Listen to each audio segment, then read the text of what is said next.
Num num numbing! Hello YouTube, I hope you've all been doing well. It's been a little while. I know my stream has been very inconsistent this past week and a bit, but that's just because of that heat wave that's coming in, and you know, UK households no build for the heat, extremely humid, all the rest. It's just been a nightmare, so it just, a lot of days compared to not, it was just not worth streaming. Even the streams I did do were kind of uncomfortable and not the best to do, so like the Resident Evil 6 stream, that wasn't the best in terms of like temperature wise. There was supposed to be a thunderstorm today, but it hasn't manifested, and that thunderstorm could have prevented today's stream as well, but it's not here, so I'm going to start streaming. If the clouds roll in and it starts showing signs, then we'll reevaluate that as we go, but at least as it stands right now, although it's much cooler, the sun is shining and there's barely any clouds in the sky, so I have no reason to assume this thunderstorm that we're supposed to get is coming. When it does, or if it does, then obviously like I said, we'll figure it out. But until then, I'm back. It has been a little while, especially since we last played Crystar. I think it's been just almost a week. And even then, last time we didn't do too much, just Chapter 5. But we're in Chapter 6 now, and Chapter 6 is the chapter we're going to be seeing a couple more times yet. Because where we're going through the true ending, you have to loop Chapter 6 onwards in the game afterwards. So this, 7, and I believe Chapter 8 is the last chapter. Once we finish Chapter 8, we'll be back in the prologue, but instead of doing Chapter 1 through 5 again, after prologue, it skips straight back to Chapter 6, and then different events will play out to alter it to lead to the next ending. And then after that, we do it a third time, but then after Chapter 8, there's like a true final chapter. So, we got the loops. We got a bit of that Nier Automata in it, where we got to do a few loops to get the whole story. But I digress. I have worked a little bit off screen. I've got to remember where everything is. It has been a week. I went back and cleaned up all the bosses. Like all the boss memories. This one is a rare enemy, I think. So I'll just have to grind that up off screen. Because we've only, assuming it doesn't spawn later on naturally, there's only one in the Chapter 5 ordeal. And it doesn't always spawn because that type of enemy isn't guaranteed to always be the Revenant version. So my throat's going a little bit. So I did like 4 or 5 loops and didn't get another one to spawn, so I was like, you know what, I'll just worry about that later. Assuming it's not a normal enemy in later chapters, which is a good chance it might be. For Furion, I don't know if I've still got it left on it. I should probably check before we go. No, I don't. I had the game set to easy for it, just so it had less health. Just because there's no difficulty trophies in this game, so it was just, for the sake of getting a move on, I did that, because it's very slow otherwise. But, with that all said, let's not waste any more time, and dive straight in to Chapter 6, City in the Depths.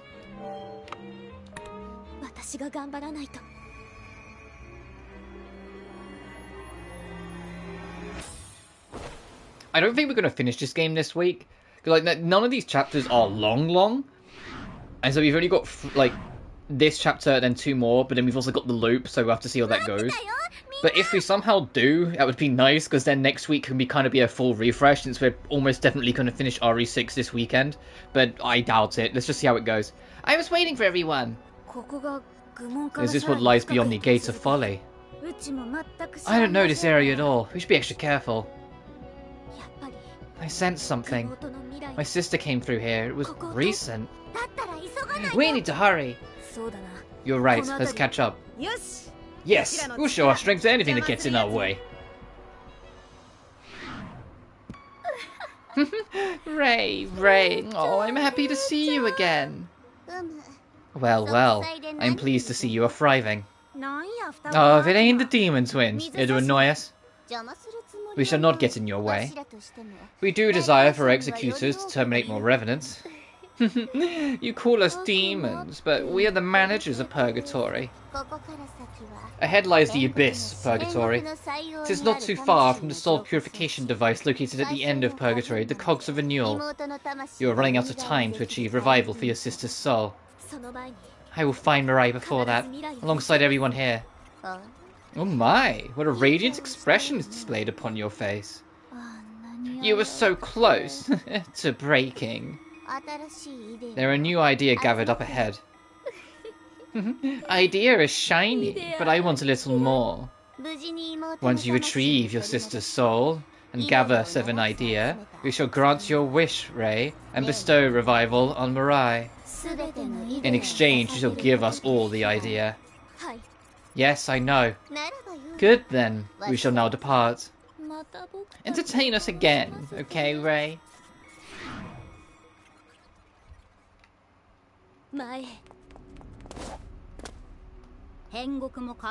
There's a lower layer of purgatory. Now what do you need? Oh, I don't think you saw anything new.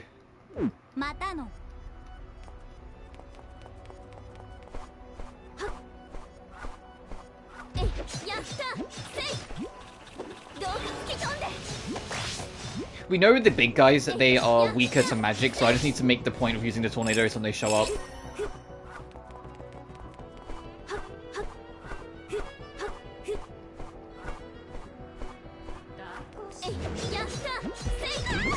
Oh, this is an Eon B. I don't know if we've encountered Eon Bs yet.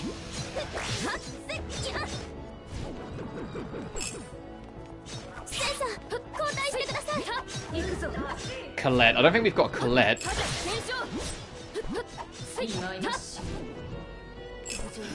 Well, we'll find out when we next go back. I don't think we do. I wouldn't be surprised if it's all new variants of, you know, the basic 4 or 5 enemies.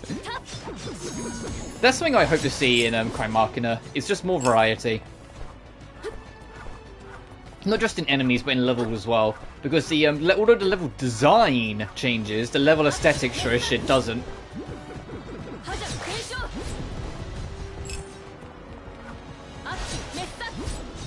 And I'd want to just see like completely different feels, not just different color palettes, but the same sort of idea.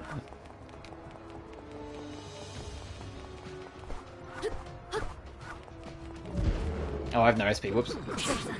Oh, no, not you. I was like, which one's the nun and a button?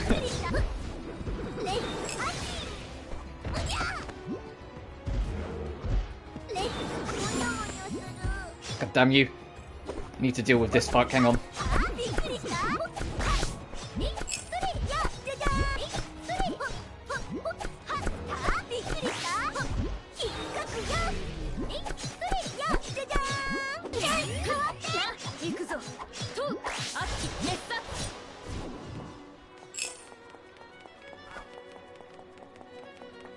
Oh, this looks relatively linear so far.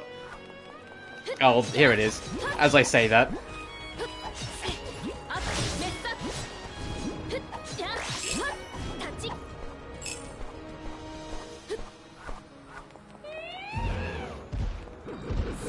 Philodemos. Actually, Philodemos sounds familiar. Maybe we have fought the B versions of these guys before. It's hard to remember when they're all the same, but just have different letters after them. So Ray leveled up. No new skill at level 35.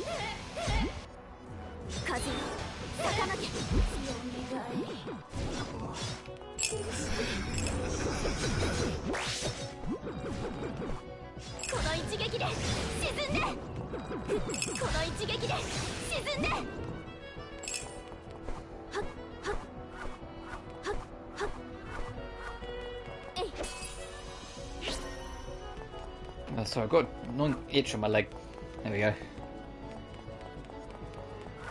Oh, I'm hoping this... I don't think this is the wrong way. We'll have to see if it loops around, because I'm still trying to clear out the whole map, because then it makes returning way more convenient later on.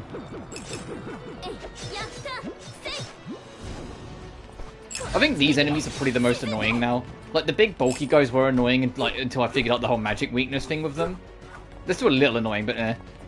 But I think it's these guys, those guys, just because of the status conditions they put on you. But they're always up trying to put something on you, and it makes them very disruptive.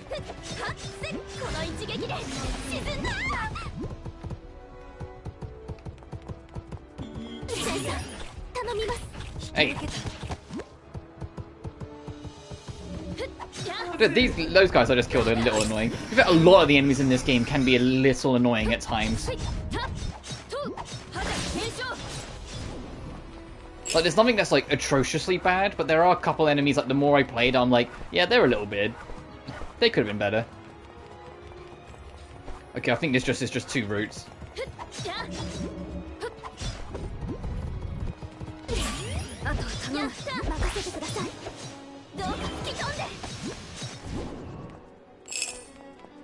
But I need to make more of an effort to try and fight everything, just because I looked it up. The reach max level trophy, it is 99, and we're a long way off considering we've only got 3 chapters left, including technically.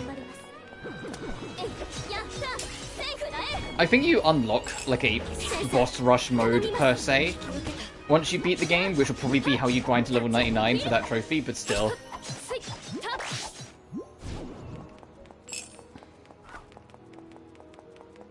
To be fair, once I've got my 3 endings and like we finish streaming and I'm just platinuming it off screen, I'll almost assuredly be playing only on easy just to get a move on.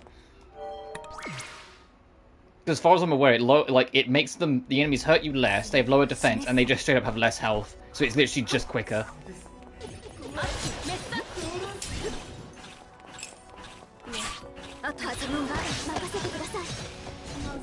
It's a shame when difficulties do that. I like it when the difficulties completely like reinvent the wheel, like they have different moves, new strategies, etc. Sort of like what Final Fantasy VII Remake and FF16 did. Obviously there are other examples, like any action game that Devil May Cry does. It's just like they're like the 2 easy examples because they're in the same genre. Whereas this one, as far as I'm aware, it literally is just like base value level. It's a bit stricter on you, or a bit nice on you.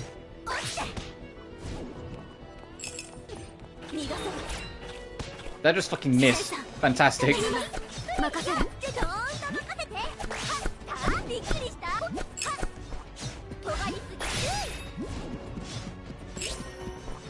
Oh, this floor's huge. Look how tiny the spread out map is. Either that or it's just very long.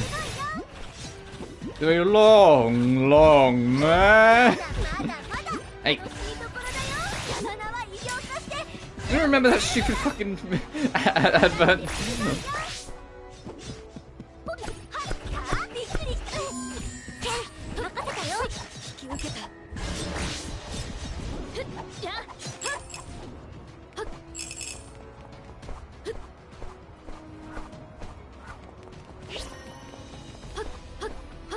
I think that replaced the chocolate we use. Ooh, B-Dog.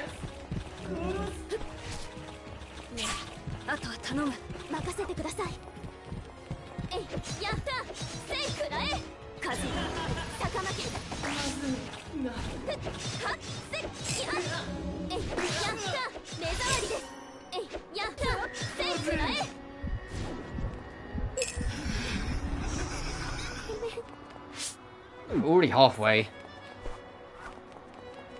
I am still working off the assumption from last stream that they will never give you more than 10 in a level. And they will usually cap at like 8 or 9, so you can use that as a symbol of progression for a level. Now to get a better idea of how far along we are. Oh, cutscene. No, came in first! I don't understand how you're so energetic. Seriously, how are you so bouncy? Such a pain getting near. Even the spectres are stronger. Yeah, the revenants are especially troublesome. You guys are also gloomy. Aren't you as well? Because we're all here together. It's like a field trip. You only have $300 for snacks. That's way too much money. You could buy a wedding cake. See, look, tummy person is needed in times like these. Best comedies always have a straight man. Well, like I've said, we both have our stomachs out. True, but when Nanana transforms into Epicurus, it gets covered up. Well, not getting covered up, it's more like... No, never mind. What is it, Ray? It's nothing. We're in purgatory and I still haven't achieved my goal. But I'm having a little fun. Fun is a good thing. I don't want to agree with her, but Nanana might have a point. Being tense is really taxing. Relaxation is important, but we must remain vigilant about our enemies when we rest. Yeah. Let's go. That was a good break.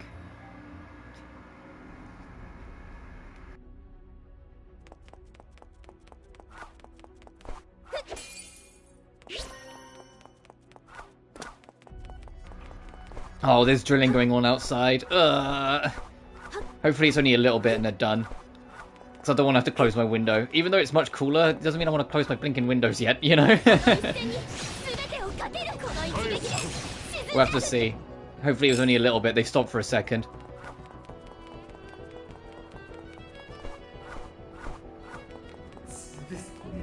Oh, another...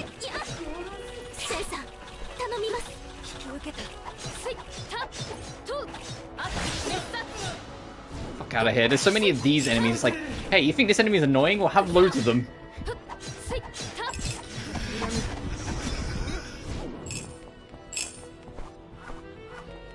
Okay, this looks like it's more of a linear straight, so maybe it's not as big as I first feared. It's just when you zoom out the map and it gets that tiny with you on it, it does get a little bit like, uh-oh, you know? But it looks like it's relatively like a flat straight. With only a couple like disjointed bumps out like here. Which, to be fair, might even be the right way to go because it is slightly more to the side. Let me try going straight up first instead. I mean, the paths might reconvene anyway.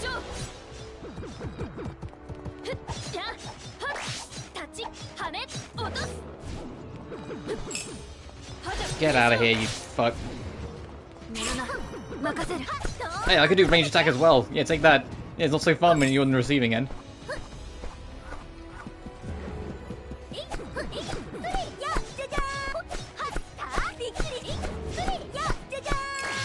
I have kind of learned through grinding off screen that Nanana is kind of like, not the easy mode, but more like the safe mode. Because it doesn't matter what the enemy is, you can dodge cancel out of her throws, and you can throw infinitely. So you can just keep on the opposite end of the arena and just do this, and you'll never get hurt. It's just, she doesn't always do as much damage. So it's like, it's not easy mode in the sense of like, it's free easy damage and you can just turn the game off. But it is a safe mode because you can just get your damage off without having to get in.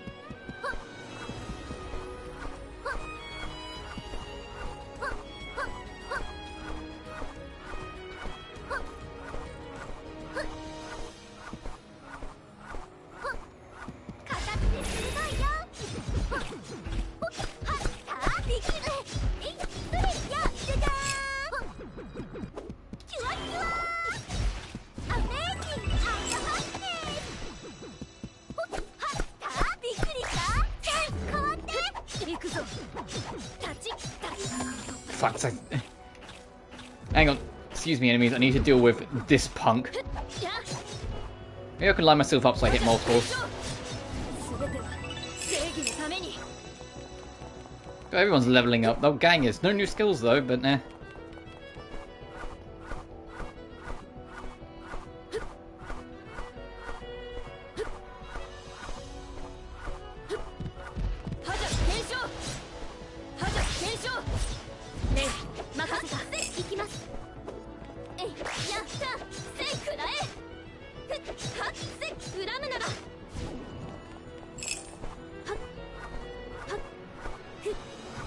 Oh, okay, yeah. There's a few break-offs, but as a whole, this floor's not as big as it could be.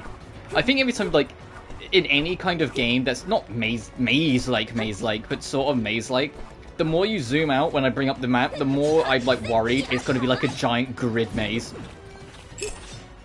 Like, I'm thinking like the post-game dungeon Mary Skelter 1 100 by 100 floor kind of grid maze. Where, like, it just fucking sucks and it just takes forever.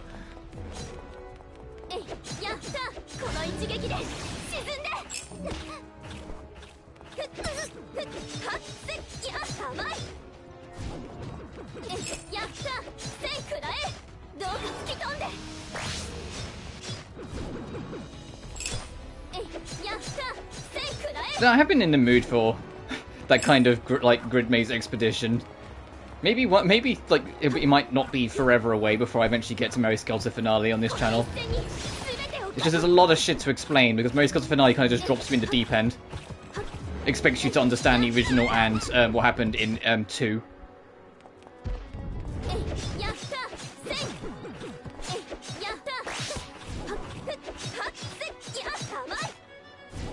And I'm not sure how interesting I'd be able to keep that playthrough. But this is kind of the test, because this game, although not as vicious about it, is kind of maze-like in design. So this is kind of like the test of being able to keep up commentary whilst playing. Mary Skelter Finale would be the absolute hurdle. Like, the absolute, like, final exam, because that game is entirely like just grid-based RPG exploration.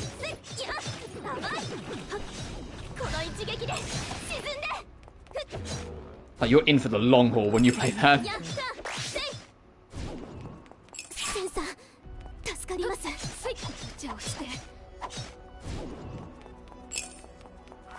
Oh, this floor is the final floor because there's no warp.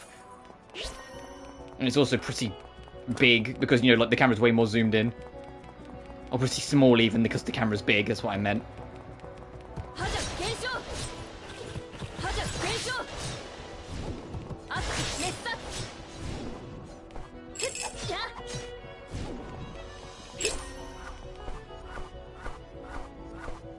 I'm trying to get more of a feel of the land, because if we're going to have to do it again, it'd just be nice to know what I'm getting into.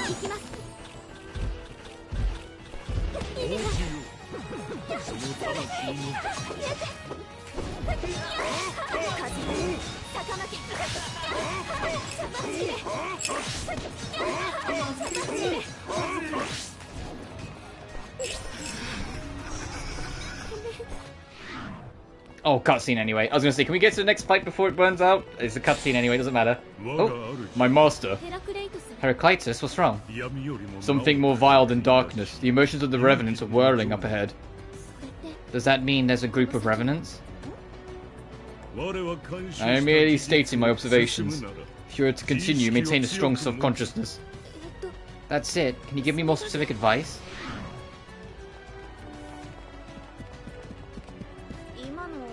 What was that, Ray? Well, Heraclitus warned me about revenants, but he didn't go into details. Like me, maybe it's not a good talker. A warning? Good talk? What? Sen, what about your guardian? Is it more talkative? No, my guardian Socrates doesn't talk. Huh? Neither does my Diogenes. Huh? What? Guardians don't talk? The demons say guardians are the embodiment of their master's soul, so they wouldn't have their own consciousness. Heraclitus has talked in front of you all at least a few times. We didn't hear the Guardian's voice. No, thought Ray was talking to herself. I never mentioned anything because teenagers can have a little, you know. Thanks for nothing. But if your Guardian is self-aware and can talk, Heraclitus might be a special being. I'm not sure about that. All I know is that it warned us that there are dangerous revenants up ahead. Let's just be careful. So Kokoro all this time just went, oh, she's just a teenager, she's just being a little weird. Hey, one man. Oh my goodness, who's the oh, Momomo. Our last party member. Oh, no, sorry, not Momomo.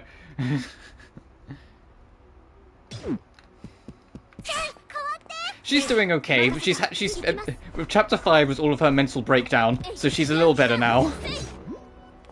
She's still a little sad that, you know, her dog's dead, because I mean, who wouldn't be? But she's found the perseverance to carry on. And even managed to smile in a cutscene earlier, so it was even commented on that she's managing to smile again, so like she's recovering piece by piece.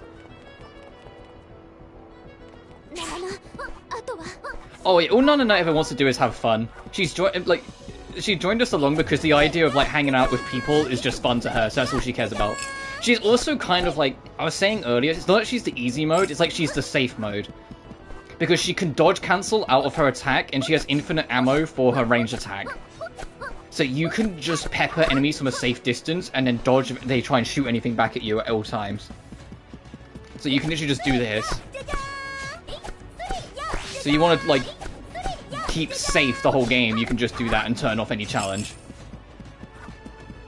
Probably the best character in the game.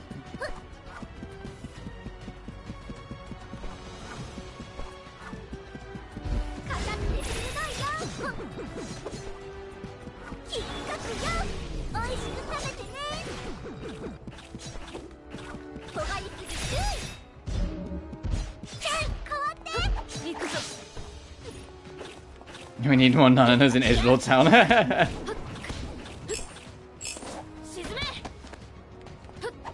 Well, there's implication, but they haven't gone into it, and I don't know if they will, because I think they kind of want Nanana to be left more open to interpretation. there's implication that Nanana basically died when she was a baby and mostly grew as a revenant in like this purgatory. Like she's already dead. Of the main cast, like before, she's the dead one. But there's implication that like she basically died as a baby, which is why she's got such a carefree, childish soul. Because she basically just raised herself out in not hell, in the afterlife. But they've only like there's only like one scene, maybe Kokoro's kid. Maybe, I don't think so, but maybe. It'd be nice. It'd be an interesting theory. More. Wow, there's so many. It's going to be troublesome. Don't worry, we'll get them all. There's a lot, but they look like normal revenants. But what are they doing? Give souls. Gather souls. Send souls. All for our master. Dark souls. What? This is creepy. I don't like horror stories. Who are they talking about? Doesn't matter. If they're revenants and gathering souls, there's only one thing we need to do. What should we do, Ray? It's dangerous to jump in there. Let's watch for a little longer. We can't just watch forever. Huh? Something's wrong. Souls here. Souls for our master. Gather. My brethren. More of them? Oh, you said that a little loud, Nanana. Oh, they noticed us. Sorry, didn't mean to. I know. Anyway. Judgment for the heretics. Heretic. Bloodborne. Shit, they didn't talk about it. Our master expressly forbidden. Punishment for non-believers. All for who we worship. To fulfill our master's wish. They're coming. And they're all the mage enemy that I said I don't like. Great.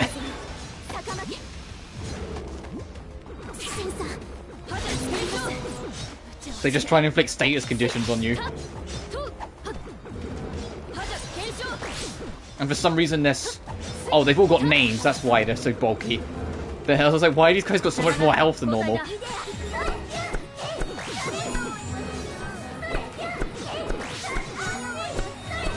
Yeah, all of them are trying to inflict status conditions, which is why it's like in the corner on the right, every time one hits us, it says like an item's been used. That's literally like a status condition counter item. Yeah. Yeah, I find the mage enemies in this game really annoying. Because they just try and spam the status conditions. And if you're not in your super form, like I keep on doing here, every single one of their attacks have knockback properties. So you just like get hit once and your character's just flat on the ground. And regardless of what action game it is, that's always annoying in any game. See, it fucked me.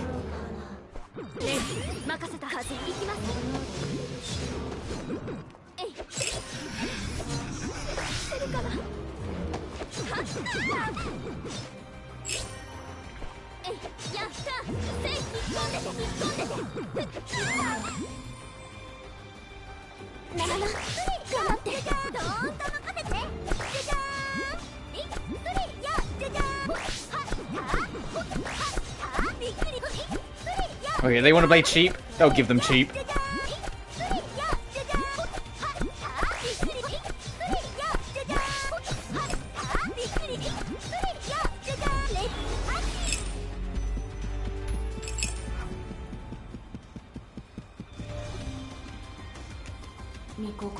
I apologize for not fulfilling.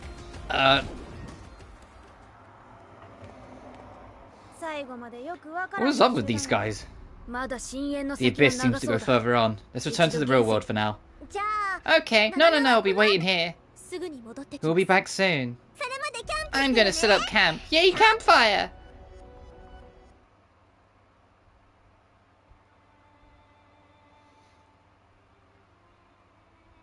I did watch that thing on Fear of Hunger, and it looks cool, but I don't know if I'd play it. One man, I watched the thing you sent me, and I was like, yeah, this looks pretty cool and looks pretty fun. Don't know if I'll play it, though. Just a little longer, Mirai.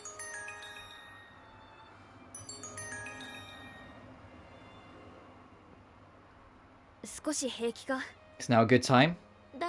Yeah, it is. What is it, Sen? Ray, what you said before about the bus accident a year ago.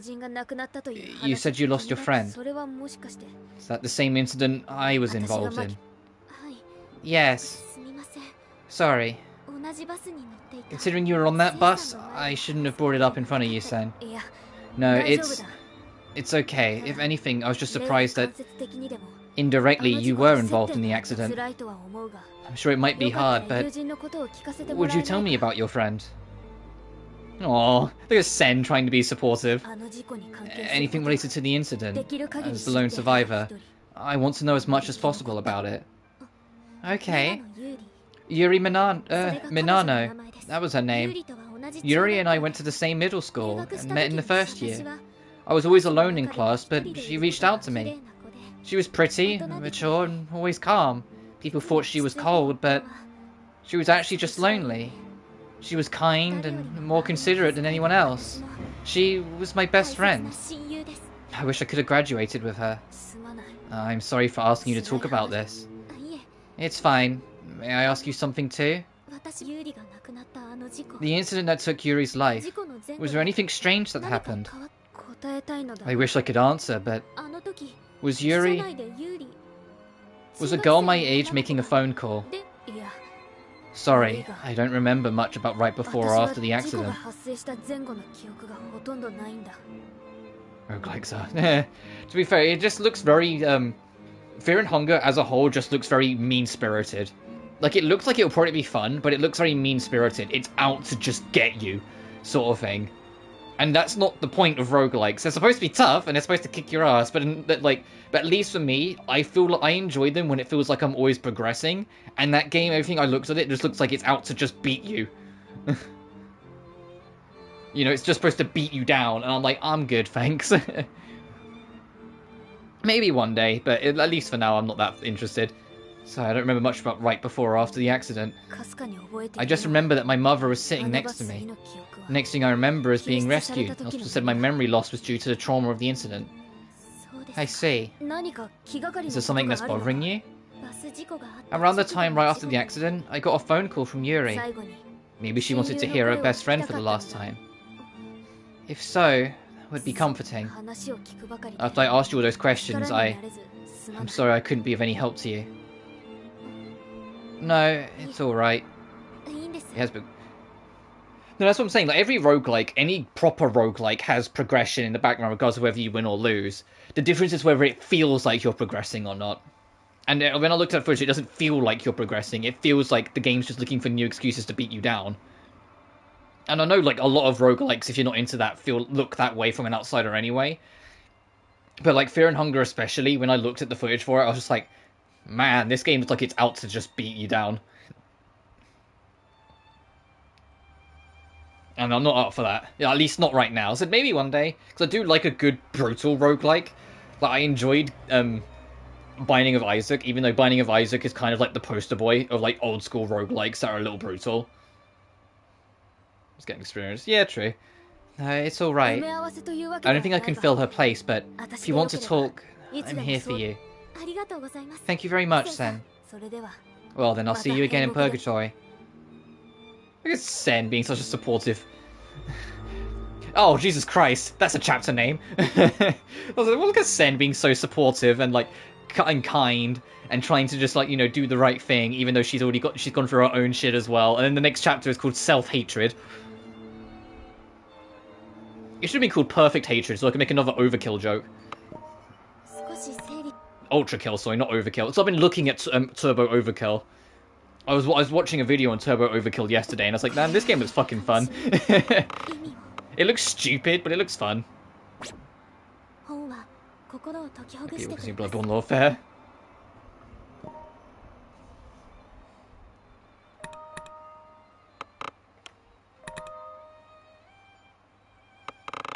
Do I have enough ingredients to make the reason to live? I'm not really using her, so I'm not that fast, actually. That's True Determination, and... I do have another Spark Excitement, but I need some Sight Pensive Thoughts. So we can't upgrade our little troublemaker yet.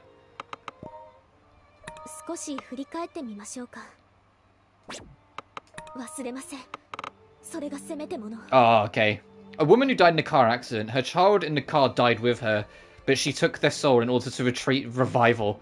She became a mother at a young age. The father left her to care for the child. She was determined to not be a mother. Oh, okay. And down here we've got... Bourbaki is not a single person. Bourbaki is a collection of individuals. The souls that form Bourbaki are not strong enough to act alone in purgatory. Oh, that counts as a boss enemy. Meaning that specific... Where's Phyllis? Yeah, I knew exactly who you meant. We bumped into Phyllis at the start of this chapter. She's happy that Ray's got her spirit back, but I think it's more happy that she's got her tool back. Because she was watching to see if Ray was going to completely break under the pressure.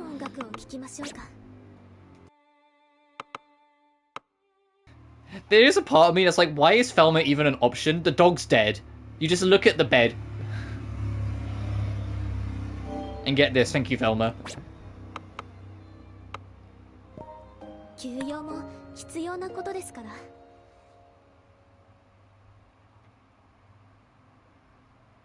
She's a demon. She's a demon. I don't know if it works that way for demons. Just throwing it out there.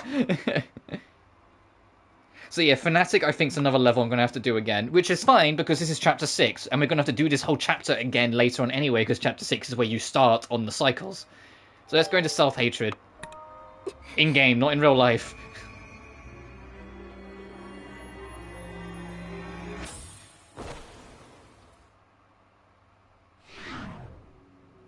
There's Nanana always waiting for us because she can't leave. Team's up. Yeah, I was waiting a long time. Were you okay alone? Of course. No, he's not a child. I'm sure you're actually a kid. Definitely a child. Hey, you two, don't judge a revenant by her looks. It ain't just the looks we're talking about. It's based off of your behaviour. Excuse me. Tell them, Ray. Nanano's an adult, right? Oh. No. You're a child. I think you're a child too. What? Oh, no, it's so shocked and sad. Yeah, it's how you talk. Enough of this age thing, let's get going.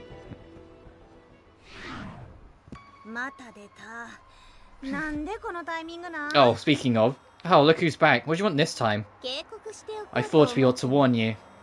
If something happens to Ray, I'd be so sad. A warning. Beware the Revenant Princess. The Revenant Princess is close by. Wait, you mean... Oh, do they mean Amanemesis? Enemy spotted? The Revenant Princess. Nano's heard the Revenant's talking about it. No matter how badly you want souls, don't mess with the Revenant Princess. Kokoro. There's no doubt, it has to be her. Princess my ass. Nemesis, if you're close by, bring it on. I'll settle this right now in my own hands. The Revenant Princess. That name, I've heard it before, but when... Oh, do we think the... I wonder if Emily spotted was what caused the bus crash.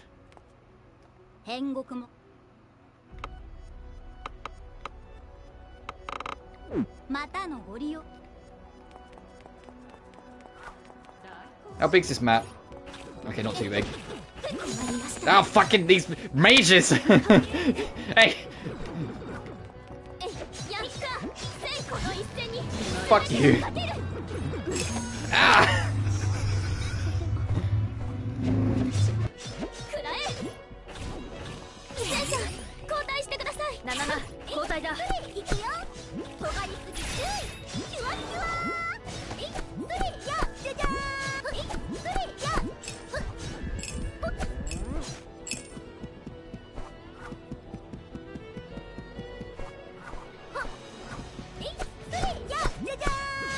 But like these past few days, like when I've not been streaming and like, you know, making sure the final touches that the cell damage video was good to go, which I'm pretty happy with. It ended up being like, it ended up being kind of what I was after, and so I'm pretty chuffed with how that ended out.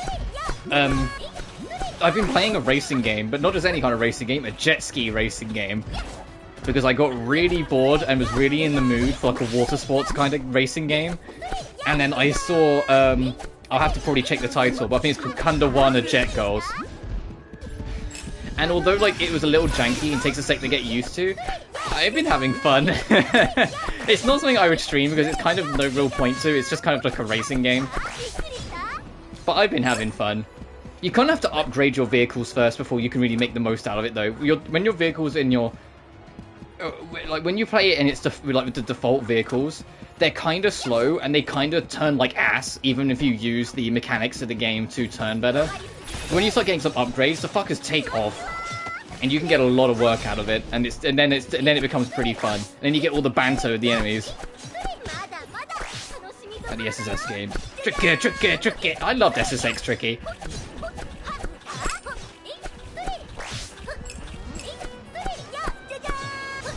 But it's super fun. The gimmick with Kandawana Jet Girls is basically like it's in a world where literally everyone's fucking obsessed with like jet ski racing. Because of course not. Like, oh no, someone's feeling a bit sad. Well, we'll cheer you up with a jet ski race. Someone's going through hard times. Solve it with a jet ski race. You're a bit happy and you need to just kill some time. Let's do a jet ski race. You're really angry with your best buddy. Well, you're gonna do a jet ski race with them.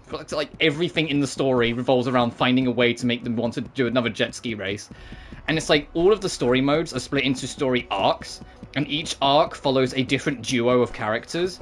And like the easiest way to break it up is that and the main two characters are included in this, the actual Kandawana Jet Girls. Each one can be broken up into stereotypes, but it's just kind of harmless fun with those stereotypes. That's good not know about SSX and Tricky. Where it's like the main, like the easiest way to put it, all the stereotypes, because I've literally been making like a mental note as I've been playing them of like what their stereotype is and then how much they lean into it. It's like the main two characters are the lesbians, because that's literally their character arc, is how they like, one's like the extremely like sparky high energy tomboy and the other's like the super reserved quiet loner, and the tomboy breaks the loner out of her shell and the loner ends up falling in love. Like that's kind of, but it's like super like just kind of hammy. Then you have, like, the stereotypical rival characters who are, like, super edgy and always think they're better than everyone, and they're kind of, like, rich and privileged and whatnot. Then you've got the Americans, and I'm not, like, the Japanese game, you've got Jennifer Peach, and I think the other one's, like, Annie Orange or some shit. And it's like, they're, like, Americans who dress up as ninjas because they really love Japanese culture. I'm like, they're the fucking weebs, got it. You got two Shrine Maidens, it's like, okay, there's the Shrine Maiden team, got it. You got two girls who have like really fluffed up hair, barely wear any clothes, have big boobs and have sunglasses all the time, like fashionistas, got it. You know, like but you know what I mean? Like each team are like split into like really blunt stereotypes, and they have like their own little story arcs. Like I said, like the lesbians, it's like the tomboy and the loner finding love. The rivals, it's the leader of the two rivals realizing that she actually deeply cares for her friend when the other rival gets kind of sick partway through it. I also got the singing idols. There's one of the teams. It's a pair of twins, and they're idols that sing, but they secretly want to be jet ski racers instead because the fucking of course they do. Their story is all about like the internal struggle of not wanting to be idols and wanting to be, you know, racers instead, but when they go out racing, they can end up harming their image because, you know, there can be like these big, all this other bullshit. The fashionistas, it's revealed that they actually both work together, and how they met was through working in a retirement home, and so they want to become jet ski racers to earn it big to put that money into supporting the retirement home, which is kind of cute. I haven't done the Shrine Maiden story arc yet, and there's another one as well, but you have to beat every single other story arc to unlock it, and it follows two characters I straight up haven't met in the story yet, so I don't know. And the Platinum's pretty damn easy too. The only trophy that's a bit worrying is that every single race in the story mode has 3 challenges tied to it. Like, it'll be like, get first place is always one of them. But then one of them might be beat the race without using any weapons, because I'll get to that in a second. But then one of them might be take over 2 opponents within a 3-second gap during the race. And there's a trophy for doing 128 challenges. And like, I think so I've made a lot of progress on the story and whatnot, but there's something in the back of my head. I'm like, please don't tell me 128 is the max, because there's a couple challenges that are real fucking mean.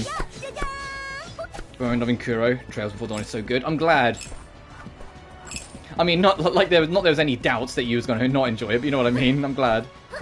But yeah, the way it works is that when jet ski racing, or in Jet Girls, every racer is in a pair. One is that's actually racing, and one that's standing on the back on the platform with a giant water gun.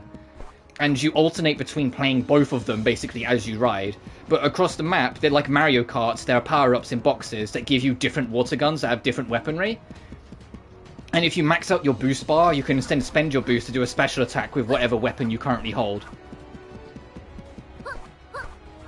And so, you have like your duo, so it's like the Yuri team. It's always like the tomboy's on the jet ski, the loner is the one with the water gun on the back trying to like spray the opponents. There will be a challenge where it will be like hit every opponent once. They suck. They feel like a crapshoot. Because if you take off early, you get like a good head start, a good boost, a good position. You just got to keep on dropping like mines behind you every time you pick them up, and just hoping that everyone eventually hits them on the way, and see if you get the challenge at the end. So if I get it, I get it. If I don't, I just move on. You know? Because once you start upgrading your ride, some of the races, it's not that they get easy, but once you break away from the pack, you kind of hold your lead. There's no excuse for us to F stuff up. Fan translations. Yeah, but I think a lot of the time, the reason why fan translations, and I don't have to tell you this, you know this, the reason why fan translations and localizations tend to be different is because, like it's not just a matter of directly translating it. You have to make sure it makes sense for everyone who's playing it, including people who aren't weebs. It's like, so I remember, and I know like things have changed nowadays, and like things are much more blunter written and easier to understand anyway. But I always think of Yu-Gi-Oh, where people would get annoyed at the localization for Yu-Gi-Oh. And you look at the Japanese direct translation, and they straight up use words that just don't make any fucking sense in the direct translation, unless you're already super into it. You know? Like that was the biggest thing, and that's like, although obviously there's different things and different setups and different places, and like localization structure and writing in general has changed a shit ton since like the late 90s and early 2000s, but that's always the first thing that comes to my mind. When you look at Yu-Gi-Oh! Directly translated, some of it doesn't make sense unless you know. That's what I'm getting at. I know. I'm saying I get it. Like this, I get it. I'm just saying, like, I get why these like things have changed, and probably my argument is probably outdated and different. But so that's always the first thing I think of when I think of like the whole translation versus localization. But then there's also things like, you know, fucking lip syncing always has to be like worried about, when, more so with anime than anime games. I know I say that as a Genshin fan who I don't think Genshin's ever given a remote fuck about lip syncing. Like, Jesus Christ. But you know what I mean, like lip syncing can sometimes fuck things around. In an ideal world, honestly, they would do what the Yakuza games do nowadays, where they have both a localization and a direct translation at the same time going. So if you play it subbed, you get the direct translation. If you play it dubbed, you get the dubbed subtitles. Like, you get the localization. That would be that's the best of both worlds, because then if you want it easier to understand, or like just more matching with the lip flaps or whatever, English. If you want it more direct and more, like, blunt or whatever, Japanese. Like, they had the best way of doing it. But then also, like, the reason, like, because I've seen a few people say, oh god, they do it, why don't the other teams do it? And I'm like, you do realize Sega give RGG Studios more money than even Sonic Team for their projects, right? You know, RGG is like the most expensive like franchise that Sega like willingly make, because they know it's worth the money. So they give them the extra money to make sure they can double over the translation and localizations. You know, to not only do that, but to also completely reanimate all the lip syncing for the English dialogue afterwards, instead of just matching the lips. You know, like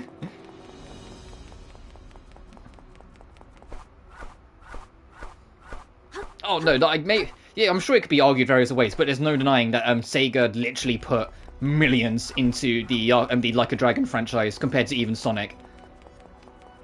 That, you know, Sonic might be their biggest money breaker, but still. But yeah, they reanimate all the lip sync to make it so the English lip voice voice acting syncs. Like, it's super on point. Like, the idea of doing both a translation and a dub I think more teams should absolutely do, and I think I'd like to think it isn't too much to do, but I'm no expert. I don't know what goes on behind the scenes. And heck, I imagine the fan translations aren't quick either, you know? Like, I'm sure that fan translation that did Kuro took a very fucking long time on it. And so maybe I'd, like, I don't know.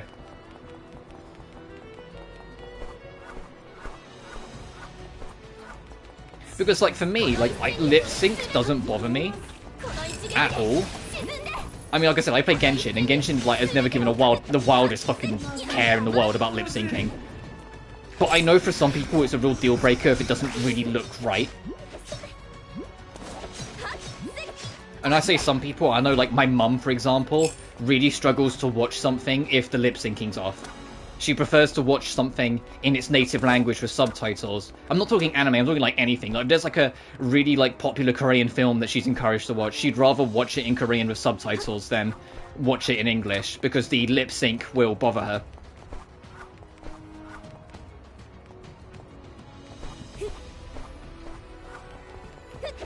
But I don't know, like, it's hard to talk about localizations when it comes to the Trails series. Not just because, like, I know, like, the localizations can be weird, and there's some weird choices that people don't agree with. But it's just, there's so much, like, under the hood every time I kind of give it a glance, that I'm just like, I don't want to get into that. You know, like, when I hear this, like, there's difficulties and, like, disagreements constantly with the teams, when there's, like, you know, arguments or, like, active, like, goading of negativity from, like, either the fandom or straight up the localizers. Like, you know, when there's so much, like, bullshit behind the scenes, it's like, I'm not sure I want to get involved with that.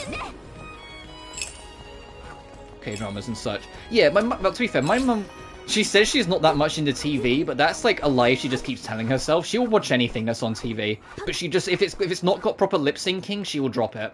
Because it will just bother her. No matter what it is, no matter how much she likes it or whatever, if the lip syncing's off, it will bother her enough to stop her watching it.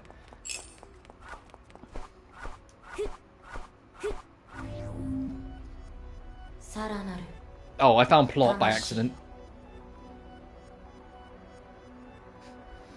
But it's the funniest thing. Like, it's like my mom, she's always like, so I'm not really that much into TV, and it's like every evening without fail, she's watching something. Whether she's watching her evening soaps or whether she's found something on Netflix, she's always watching something. Eva and Kuro. Yeah, like, you know, like, my thoughts and feelings towards the situation with the Trail series. I absolutely understand the frustrations of it not being one-to-one and sometimes undermining characters and how the localization changes things. But there's only so much sympathy I'm going to get when there's a portion of fans that start harassing and or attacking people over it. I know that's not everyone. Like I said, I'm both a Sonic fan and a Genshin fan. Two of the most infamously toxic fandoms in the modern world. I fucking know it's not everyone. Doesn't change the fact it makes me less interested to want to, like, be a part of that. Like, if I play the Trails, I say when I play the Trails games, I'm gonna make a point of kind of excluding myself from that fandom, if that makes sense. Like, I'm just gonna play the games and enjoy them, and if anyone hops in, brilliant, but I'm not gonna go out of my way to say, like, oh, I wonder what the fandom thinks of this bit, or I wonder what the general consensus. I'd rather just take it for myself and keep it almost boxed in for myself. You know Undertale. Fucking Jesus Christ, the Undertale fandom. Well, don't bring them up, the devil might hear me.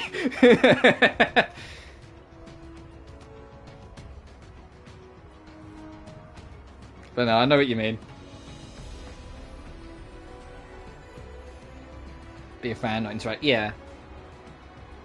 I mean, there's a lot of fandom. Like, the Sonic fandom, I know, like, they're always the infamous joke, the toxic ones. I genuinely think they've got a lot better in recent years. They can be a little, stuck up at times, but as a whole, Sega and more so Sonic Team do so many things for the community that it has kind of brought people together more. You know, we got this 2-hour-long orchestral concert for fucking free. We got, you know, they host a hacking and fan game contest every single year where the community votes for their favorite ones in, like, art direction, style, originality, yada yada, and they, like, allow any ROM hack, any mod, anything of any Sonic game, full stop, in it, and you can get prize money out of it. So some people even get hired into Sonic Team for it. So there's, like, a huge incentive for the community to express themselves. Like, you know, Sonic Frontiers got a whole year worth of free update just because the game sold well and they want to give back to the community. You know, like, they're so good with their fandom that the fan base as a whole have gotten a lot better. Listen, there is a little bit of stuck-upness. Sometimes some people get a little entitled. But as a whole, the way the Sonic community is nowadays is so different from how it was even, like, 5 years ago. When Sonic Forces came out, like, you know, 5-6 years ago, it felt like the community was horrendous. I did not like being anywhere near them because no one knew what they wanted and everyone disagreed. But it's like Sonic Team just started doing the right things. Genuinely, the biggest right call for me was Sage and the Sonic hacking contest. Sage being a official hub of all hacks and fan ROMs and fan games surrounding Sonic, and the Sonic hacking contest every year. You know, like I said, with the prize money, people getting hired, etc., etc. All of like those two things were like the biggest core thing of like just really cool things that I wish more teams did. Weird, mutually symbiotic. Oh, jeez. Distaste, yeah. And I mean, heck, the director for Sonic Frontiers has been very active on Twitter, not just when Frontiers came out, but when every update came out, basically asking for feedback from the general public. And, like, you know, knowing what to listen to and what not to, and trying to apply it. Although, like, everyone kind of agreed that the final boss or Sonic Frontiers was alright, everyone also kind of agreed it could be better. They're reworking the final boss in this third free update to try and make it better based on people's feedback. You know? Like the future, like, I'll always be excited for the future of Sonic because of how well, in past few years, they have been listening and interacting with the community. I mean, heck, even outside of the Sonic games, the first Sonic film, because of the community's response, delayed its film by 6 months to completely change Sonic's design. I know it wasn't just the community, everyone kind of pitched in because Sonic looked horrendous in that very first trailer. But, you know, everyone pitched in. And they changed it. They didn't just, like, cover their ears, they took it back to the drawing board. They hired the comic book artist to redesign Sonic for the film. You know, good old Tess.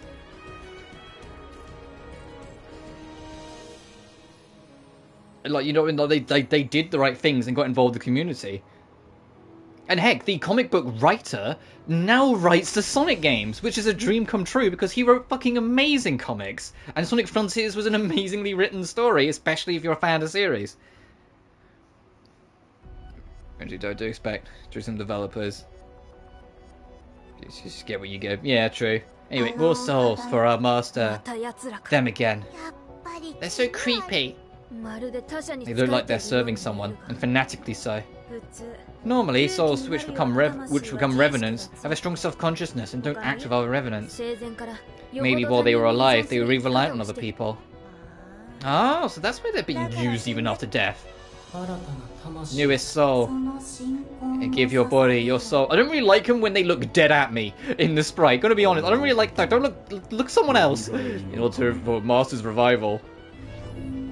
When you try to run the series that much, yeah. Oh, these are the Bulbakis again, so I don't need to rematch or redo that previous level. Brilliant.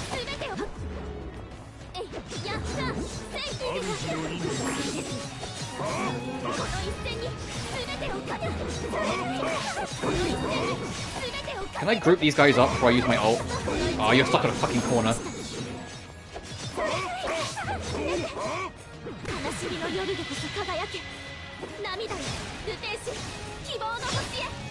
Oh, I'm actually catching one on the end, one hit. Two people. Fair enough. Back.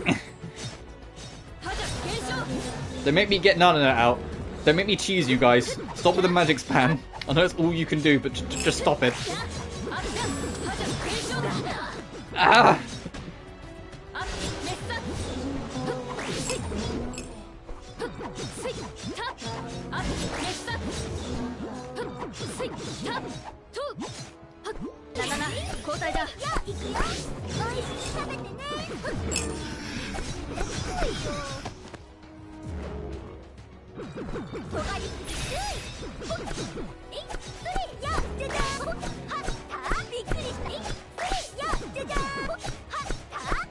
This is what you get. This is what you fucking get. You get is what you get.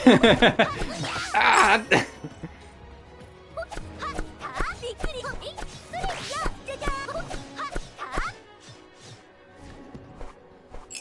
Yeah, the thing with SVS is just weird. And mostly just because of that whole age rating bullshit. And then overreacting, like... Well, I say that, the rating board overreacted a little as well, but it was kind of a bit of both.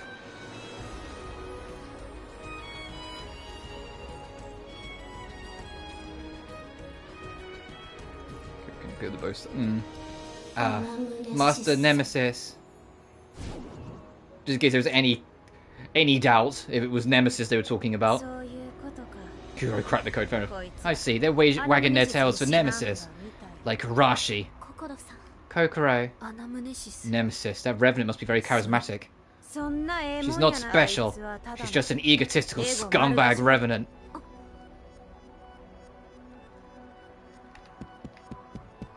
So is Kokoro gonna be okay? There's just like, hey, we're getting closer to the thing that kind of killed your baby. Are you gonna be okay? Are you gonna keep it all together, or are you gonna like freak out and go on like a rage when we see her next? And the thing is, it's like there's a plot in the back of my head that's like, I'm expecting things to go horrendously wrong because we're on the first loop.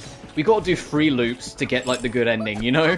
So it's like I'm expecting things to go horrible and it's gonna be like a really miserable bad end, and then it'll be like, oh, if you just do the loop. But so thankfully the loop after you do the prologue restarts in chapter 6. So like what we're doing right now we'll just have to do again. So it might get a little redundant, but hopefully it won't be too bad.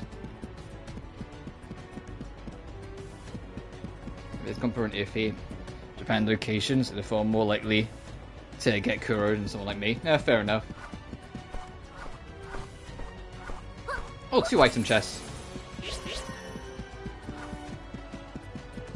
I haven't been paying attention. I don't know if I've got, like, what was it, like, sensory fort or whatever it was called. I need some of them so I can upgrade Nanana.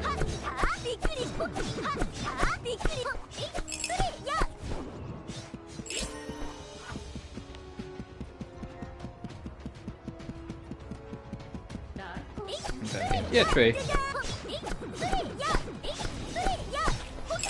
I mean, it's the same in any kind of story writing or creative process.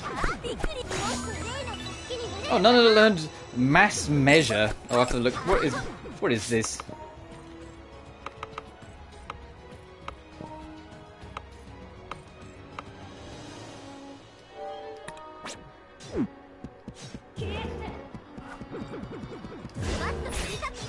Okay, she just shoots a giant ruler out in every direction. Literally mass measure, as in measuring sticks. Got it.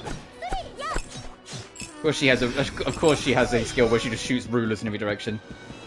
I mean, heck, it doesn't like necessarily have to be other things. Like the monster design in my books are often inspired from my nightmares.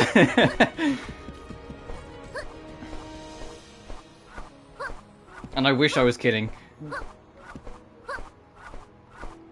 The Vold in Demon of Zenelheim, all 3 of them are inspired from nightmares, different nightmares I've had, and I've just gone, wow, that creature I just saw in my deepest, darkest dreams. I'm gonna draw him.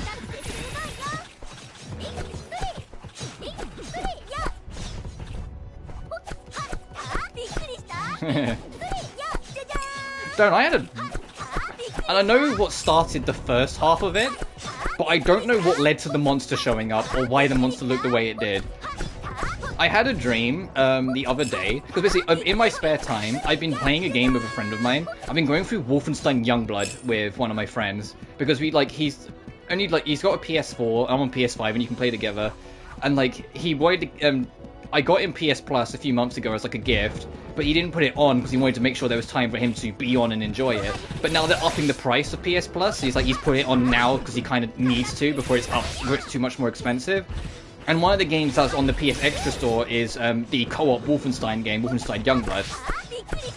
So we've been playing that. The game's kind of shit, but it's kind of funny shit, so we've just been playing it and enjoying it. So the first half of my dream, having Nazis in it, that makes sense, because we've been playing a game where you kill Nazis. You know? Like, that bit, I was like, yeah, that makes sense. I've been playing it recently. The night I had that dream, I'd just gotten off playing it with a friend. Sure. And it was at my road. I have to do a bit of explaining, but we have to go through here. You have to stick with me here so you understand it. My road that I live on is basically on like a giant hill. Like, it's not a steep hill, it's just one very long, like, rising slope, with houses going all the way up the top, and a big building at the very bottom of it. That big building wasn't what it was in my dream, it was now like a military research facility with Nazis in it, and me and like 3 friends were trying to sneak into it. That was the start of this dream. We got in, got what we needed, nearly got caught getting out, but then when we got out, we started running up the hill, and as we was running up, we had to, like, it was in the middle of the night, so we could barely see anything outside of what was under the streetlights. We suddenly had to duck behind a car because we heard someone running. There was a dude sprinting down the road, screaming about something chasing him. Another Nazi, like, even had, like, his gun in the air. And then, like, this fucking, like, almost triangular-headed, but not a pyramid head kind of triangular-headed, 20-foot humanoid, like, scaly thing was fucking chasing after him down the road. We were ducked behind his car watching it. We just saw this giant running down the road in my dream, but like you couldn't see it in the darkness. You'd only see it for a glimmer when it went under the streetlights, because my dreams are annoyingly creative. So it's like I'd only see it for like a split second as it passed by each streetlight, and you just hear the dum dum dum dum dum as it ran down the road. When it reached the bottom of the road, we all decided to run up the road to try and get further away from it.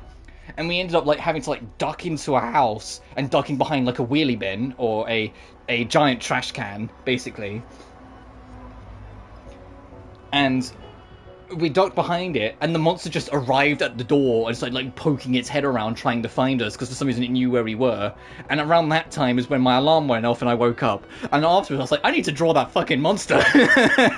But I woke up in the morning and I was like, I need to draw that thing. What the hell was that? That demon of the abyss. And heck, I might even actually make that a thing at some point.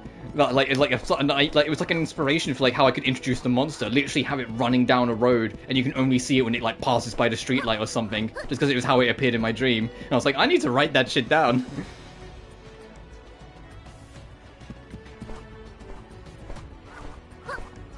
Nah, but Wolfenstein is the original. I just read your comment, sorry.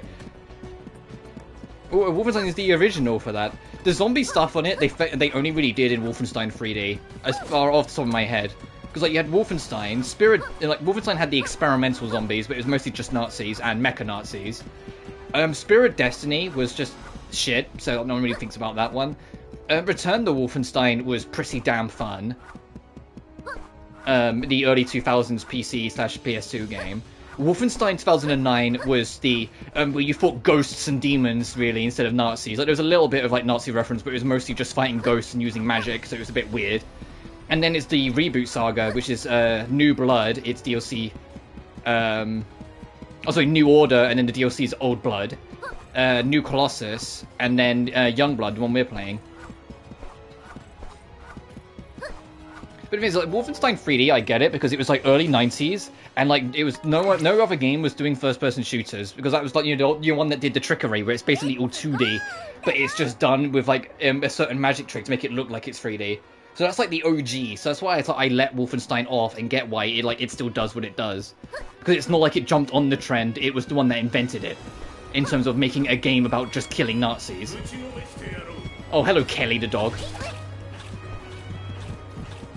But yeah, sorry, I didn't mean to go off on that tangent, but yeah, that's just one of the dreams I had the other day. That was, and like after I saw that monster, I was like, I need to put that in something. So I've drawn it. It's a shitty, like, pathetic sketch. I'm not going to show it on stream, but it's enough for me to have a basis on, and it's something I can think about in like future works when I'm writing. When I'm done with Demon of Xenelheim, and I start writing whatever I write next.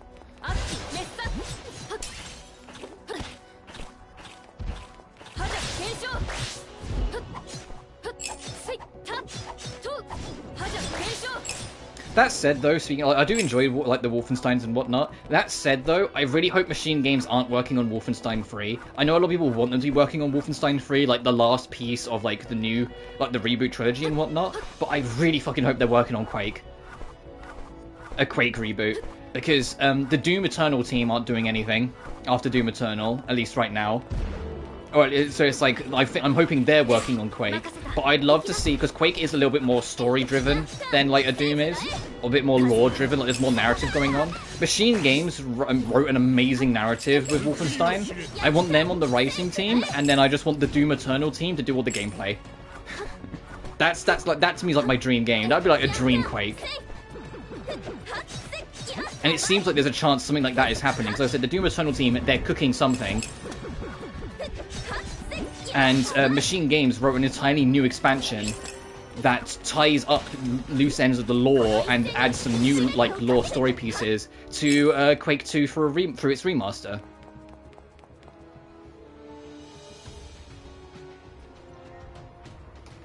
For Dead Souls, Dead Souls was a quirky, dumb spin-off that would be more fun if its frame rate was an ass. Like, genuinely, if its frame rate wasn't horrendous on PS3, I think people would be less harsh on it. Like, it's a dumb spin-off and still, like, easily the worst, like, Yakuza experience you can get that isn't, you know, like, the PSP games. Even then, the PSP games are fine, it's just different. But if the frame rate wasn't, like, 10 frames a second at best sometimes, when you're not even doing that much, it would be more bearable. But sometimes you're just trying to play the fucking game and it just doesn't run.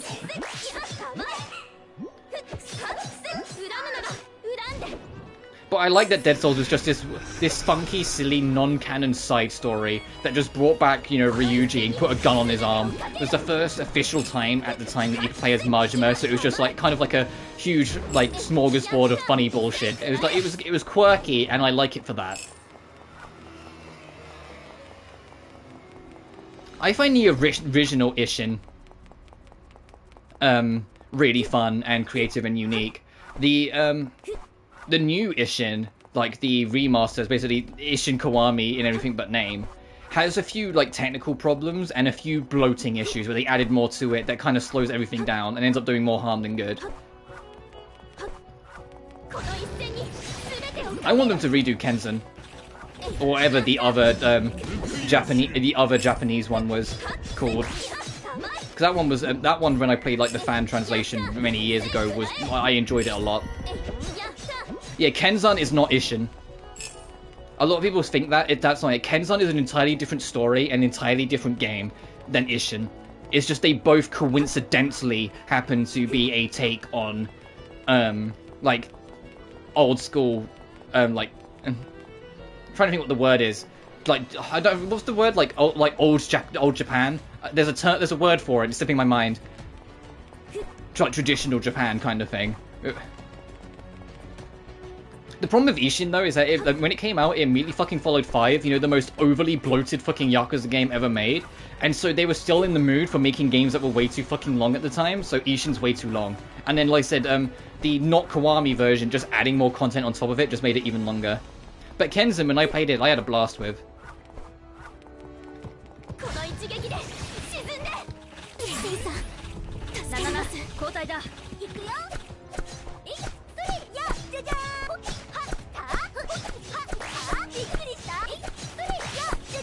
I do wish the PSP games would get the fuck off me. Sorry, get translated though, or get ported.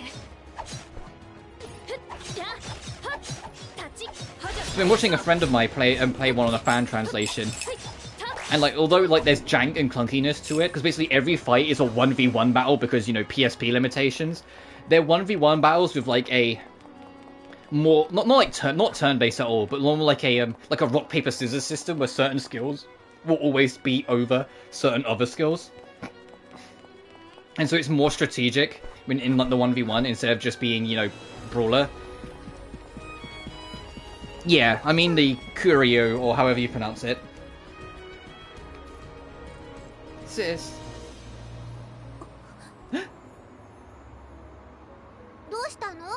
What is it, Ray? A voice? A voice? I didn't hear anything. Me neither. I suspect it's yapping. But I'm sure. Big sis. Mirai? There's no doubt it was Mirai. I bet it's a trap. Wait, Ray, don't go alone. I detect a trap. Oh, at least we've got Nana with us. Sen, Kokoro! I'm okay. Kokoro's okay too. We're fine, but completely split. Ray, are you over there? Yeah. What do you mean, are you over there? Can you not see through the gate? Yeah, sorry, I got carried away. If you heard your sister's voice, I can't blame you for losing your composure. Ray, you can look for Mirai with the belly out girl. We'll look for a way to meet up with you. Okay, be careful. No, I hate to say this, but take care of Ray. Understood. No is going to protect Ray.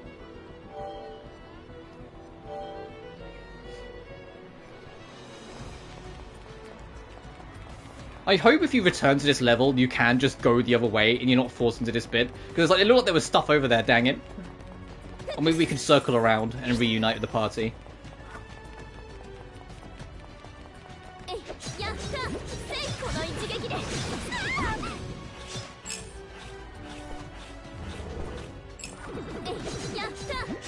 I think next time we get to a shop, I need to restock all my like status condition resistant items because of how many of these fuckers we keep on bumping into.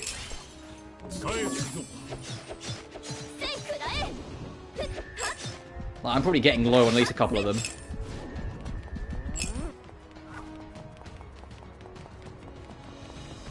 Oh, I just realized there's no warp out of here, so this is the final floor.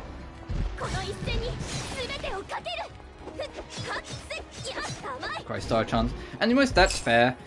Like, I've been saying it all playthrough long, and I've said it all the way through Caligula effect, even if I do prefer that game.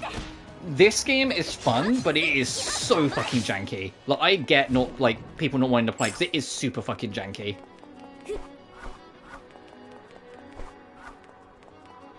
Oh, that's plot. That's we'll go there later. I want to go look around first. And even like beyond the jank, it's like there's only one level design. They just changed the aesthetic. It's always like these floating platforms sort of thing. They just change the color depending on what level you're on. The character movesets, it's very simple as a whole. I really need a plot through it. I'll just use my ult. The music is just okay. I do like the art style, especially with the sprites. I do like the art style, and I look forward to seeing more of it in Cry Machina. But Cry Machina, everything I've seen on it just looks like a better Crystar, but just in a different timeline. Not different timeline, like thousands of years in the future kind of deal. Mirai! Big sis! That's right, it's me. Thank goodness. It's a trap. So she's Mirai. I finally found you. I wanted to see you. I apologize. Big sis. Apologize to me? Huh? Why? I'm sorry, Mirai. I should have protected you as your big sister. But I hurt you, and all this happened. Big sis, what are you saying? I know. You're apologizing because of your pickiness with food. That's why you're sorry. No, that's not it. She's probably groggy from just waking up. Well, it's okay. I love you even though you are selfish. So stop apologizing.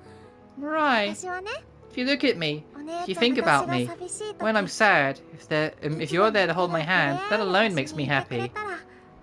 This isn't Mirai. She's not talking right.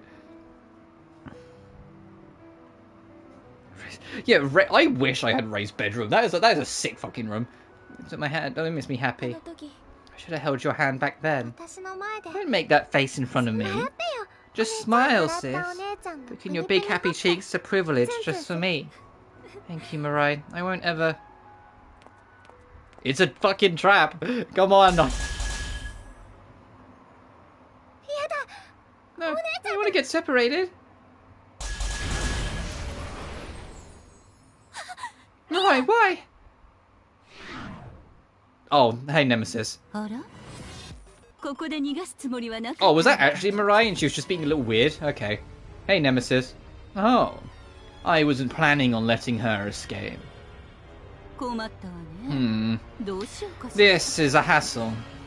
Whatever shall I do? What?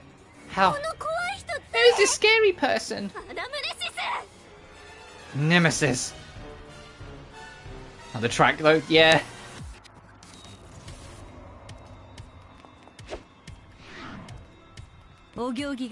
Such bad manners. Did your parents not raise you well? Answer me. Why did you drag Mirai and me into purgatory? Why did you keep going after Mirai? Let's see. I suppose I could answer you, but explaining it in full would be difficult. Did you know that all the souls of the dead are flawed? You could say part of their memories are missing. Same goes to me. The the most important person, the one who I absolutely can't forget. I've lost the memory of that person. What does that have to do with you attacking us? Well, it has everything to do with it. Seeing how this is my revenge. Revenge? What are you saying? What did we do to you? Oh damn, the music! My bond with that person was taken from me. One whose name I could not remember. That bond. I will be taking the same thing from you. I don't know anything about that. I could just tell you, but it'd be more fun to put on the show instead. I am the main protagonist, and the plot is revenge and rebirth. The happy ending is getting revenge, achieving revival, and returning to my dearest person. Happy ending?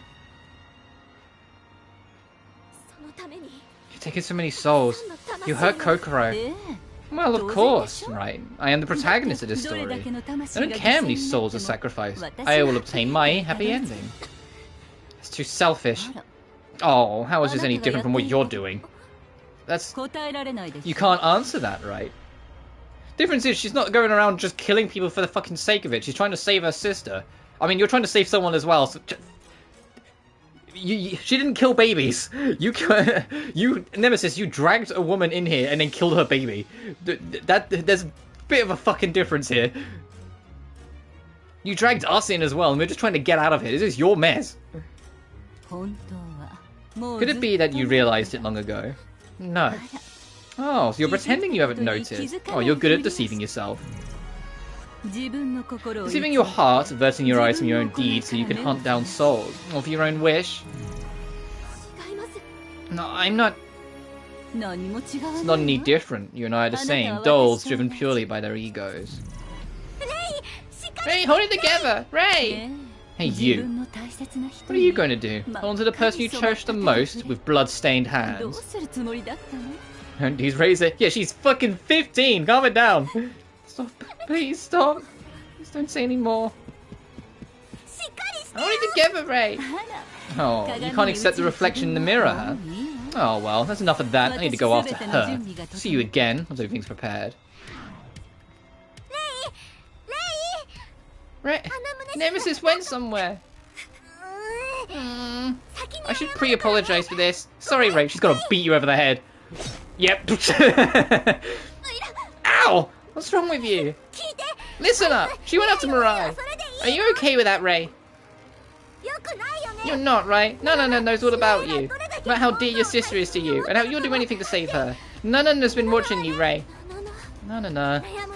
You can worry and suffer later. It's Sid from Final Fantasy 16 all over again. Kill yourself later. Now let me beat him up. Okay.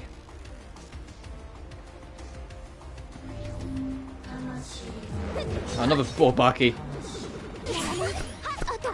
I don't want to deal with the mage squad. I'm just going to do this.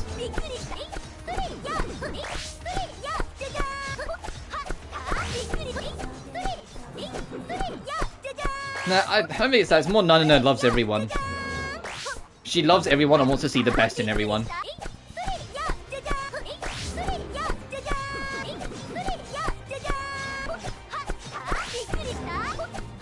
I find it kind of funny that Kokoro and Sen are the two that got separated from us, considering like both of those two have admitted in the past that they're kind of into each other, but they want to take it slow and kind of get to know each other better.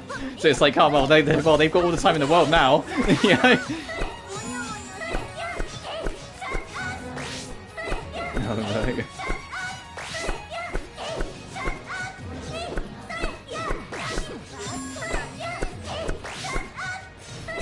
I like that when you do Nana's super, eventually she just tells the enemy to shut up.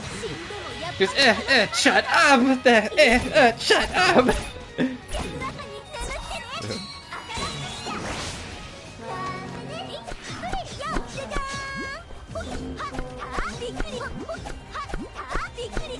Yeah, I love bullying enemies into corners with characters that are kind of rock busted. That should do it! We need to go after her. Yeah. Just hold on, Mirai. And I guess... Are we going to be reunited with the others, or are we just... Is it just next mission, maybe we'll catch them up? This is my room. There's one recorded message. Ray, you scared me when you collapsed. No is looking for Mirai and Nemesis. So come back after you recover. I don't know where Kokoro and Sen went. No, is worried.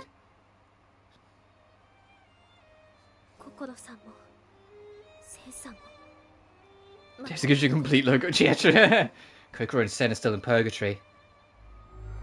Dark philosopher.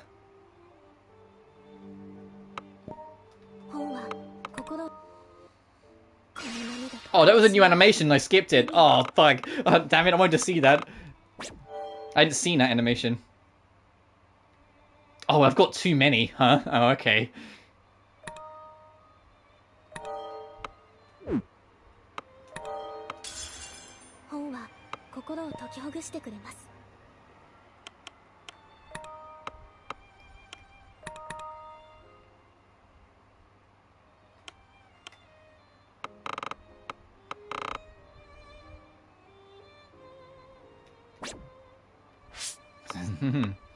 I need to just check something quick. Better magic defense, way lower physical defense though.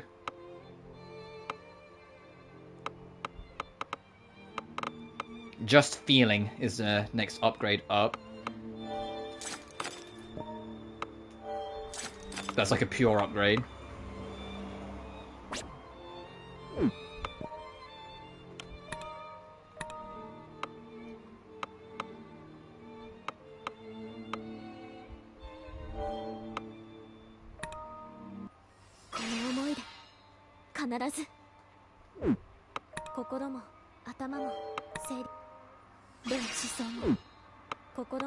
And I need to make another 2 so I can make one of them a 3.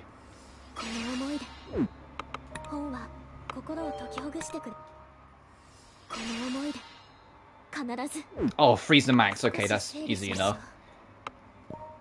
And then...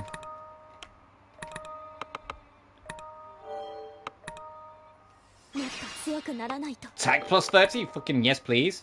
And max HP 5%, sure. And for... No.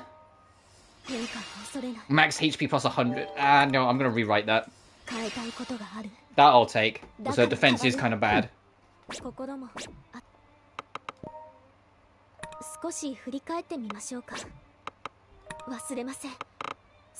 we got the rest of these. Okay, died in a car accident. Died with her, so she took her soul. She wasn't going to, but due to her parents, she decided to give birth. Her child was a hassle, she hated it. As a revenant, the first soul she took was her own child. She thought she'd be happy, but realised she had loved her child. Henry, a revenant of a woman who was killed by a serial killer. She was a teacher and she loved her students. She longed to become a teacher. It was her teacher, who was beautiful and kind, who inspired her. And Kelly, a revenant of a man who got into many fights. He got in a fight on the streets, and his injuries led to his death. He was insecure, he didn't like his height, his education, his face. He always felt like he was looked down upon. And Bobaki, the collective, usually souls with no ego are purified by the system of purgatory, but they found a way to create their own ego. They created their ego through faith. All of them believed in one thing and followed it. There is no individuality, only ego. Alright, I'm going to save again, and then we're going to head into Dark Philosopher. But at least we know why the other chapter is called Self-Hatred, because it's Nemesis trying to bring out that self-hatred.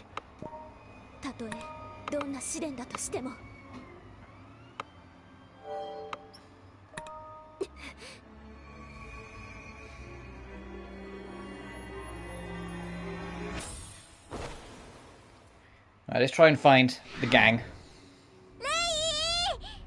Oh, I don't even have to say that. Ray!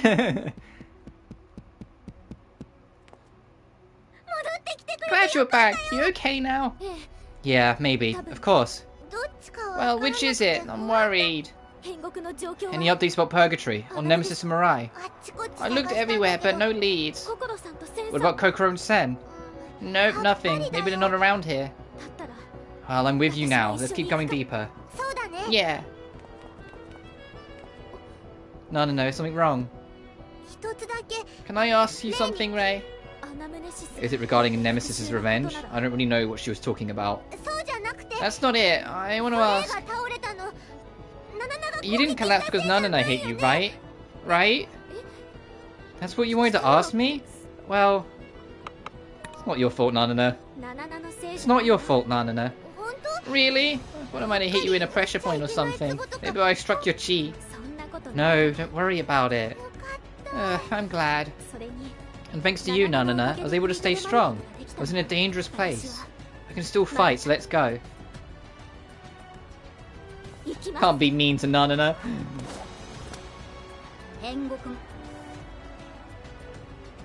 Jesus, I am going through it. There was a point where I had 10 of every healing item.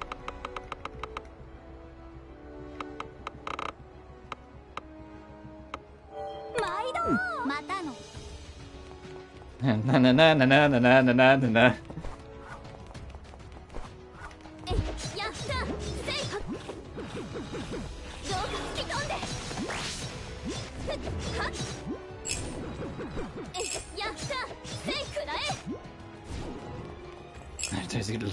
Well, you have to find them first. Dark Philosophers, probably Nemesis, is what probably who they're referring to. Either that or the Demon Twins, because I don't know. I feel like there's something suspicious about them in general. The Guards of Purgatory.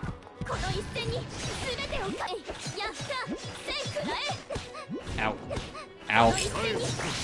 Get out of here.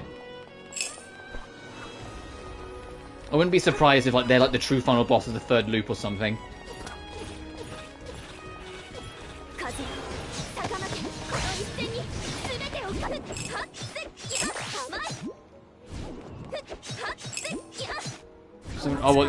The extra that got summoned out of us. Yeah, there's a system where if you get hit, there's a chance your Guardian will retaliate. There's also a chance if you get killed, but we've yet to die to experience that they will step in to take the killing blow for you.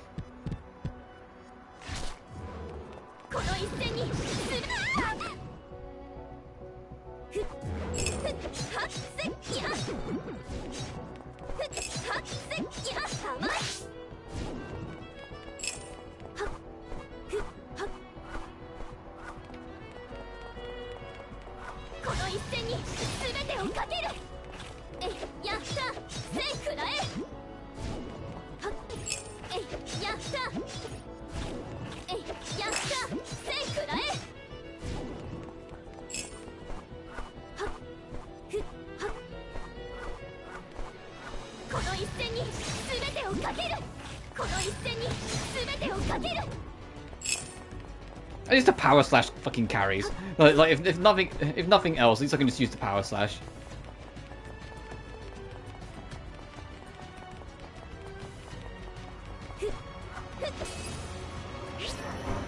Broken thought. We haven't got any pensive thoughts, so I wonder how you get more of them.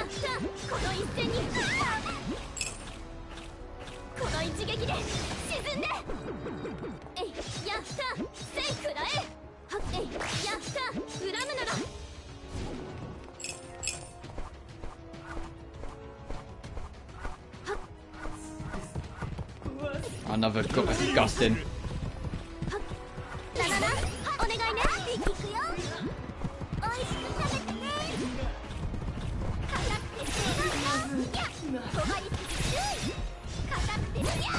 Fuck. It's like if I just get right in the middle of them and just spam pencils. Get a lot of free hits in.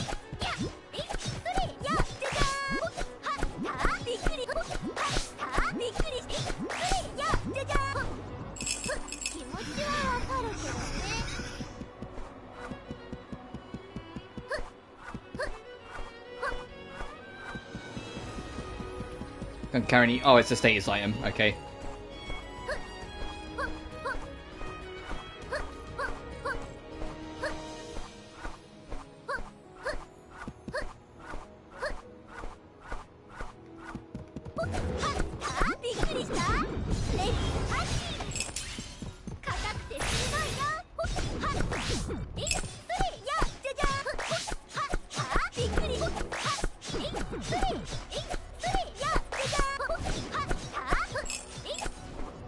Nanana just, once again, like I said, Nanana's the easy, like, the safe mode. So I hesitate to say easy mode because you can still get caught and she's very vulnerable. Or she takes more damage from a lot of attacks, but as a whole, like, if you just keep your distance, you're fucking fine.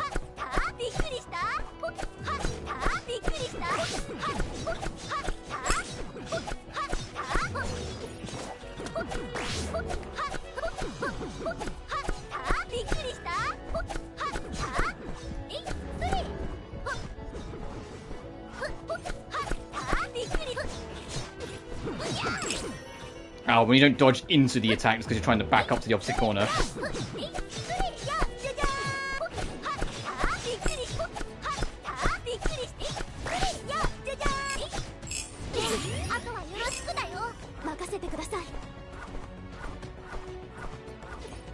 Another Augustin. I think we've got enough of these.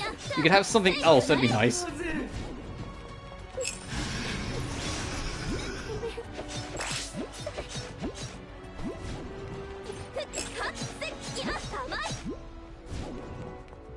And I mean, it's annoying because the Kokoro and Sen already have a level difference between, like, from, like, Rei and... Well, more so Rei than Nanana. But it's like, that's just gonna get wider, because I'm just doing more fights without them. And Sen especially, because Sen levels up slower. Her whole gimmick is that she's powerful, but she levels up slower.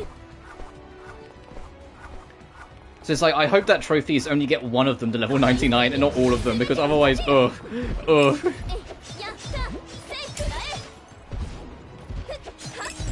But as I said at the start of the stream, when you beat all 3 loops, you get a boss rush mode. So it'll be easy enough for me to grind levels in that to get to level 99 for that trophy. Outside of, you know, petting the dog 53 times, because, you know, the dog's dead. So I can't really do that right now. That'll probably, like, the level 99 trophy will probably be the last trophy I get. As I was saying earlier, because I got distracted, the Jet Girls game I've been playing, that trophy list is pretty easy. Like, there's beat the ghost time in each event, beat every story mode, then it's like upgrade your speed to max, upgrade your acceleration to max, and upgrade your handling to max. Then all the rest are like miscellaneous, like do a set amount of stunts, win an X amount of races, use a weapon a set amount of times, you know, things like that.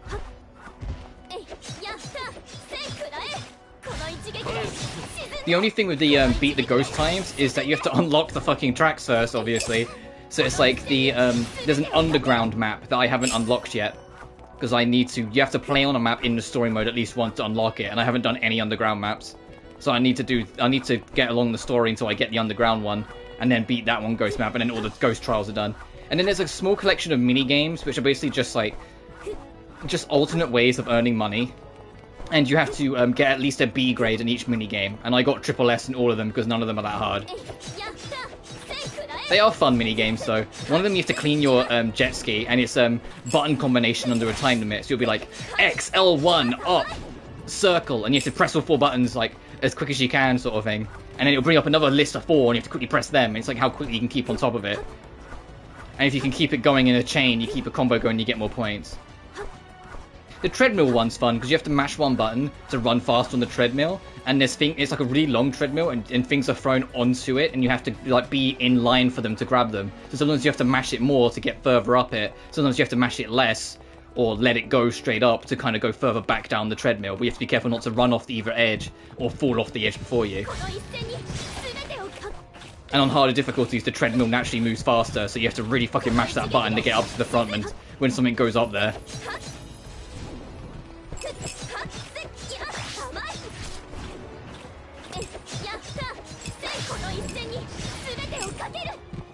And beating challenges unlocks costumes. There's a shit ton of costumes in the game. Most of them bikini based because it's a water sport game. Of course they're going to make all the girls in bikinis. So you unlock like spotted pattern bikini and you're like, oh, okay, cool. You unlock school uniform bikini, you're like, okay, fucking whatever.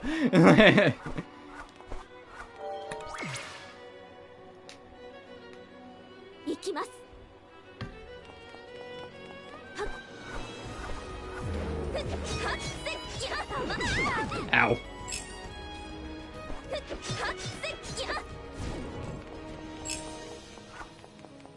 Oh, this map's big. Look how tiny we are on the mini-map. Okay. Or like on the stretched out map. Okay.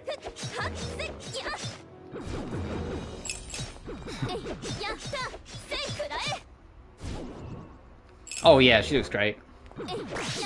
Speaking of, I think I mentioned it to you, my man, but I must have mentioned it in the chat. They know what they're doing with the mobile game, the Razor Lana, whatever it's called, where it's like Oscar, Monica, Corey, and even Tess are playable from Sophie 1, but not Sophie. It's like, they fucking know what they're doing. They're gonna wait. They're gonna, because it's like a gacha, so they'll wait for like later on, after the game's been out for a bit, probably when like, maybe like people, like it's starting to dwindle and like maybe sales are starting to slow down, then they'll drop Sophie, you know, like then they'll make Sophie playable in it. I do like that not only is Fyrus playable in it, but it's grown-up Fyrus from Lydia and Sully and not kid Fyrus. That's just that was just kind of nice. It's like I like grown-up Fyrus. And it's nice that Tess is actually playable. Because I don't think, like, off the top of my head, I think Tess has never been playable in anything.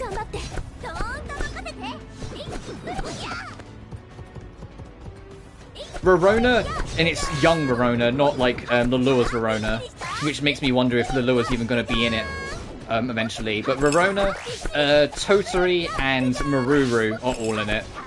It's nice seeing Maruru in the like the modern Riser engine as well. Or like I say that, it's in Sophie 2 as well, but you know what I mean.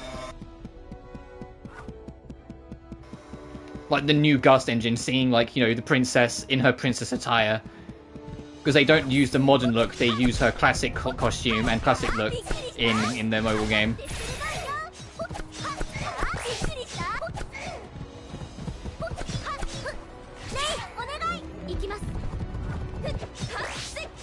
For the 5 waifu Ginyu Force. I did see a really long post on a subreddit of someone saying how they really wanted a Fyrus too. Next, like a mysterious game.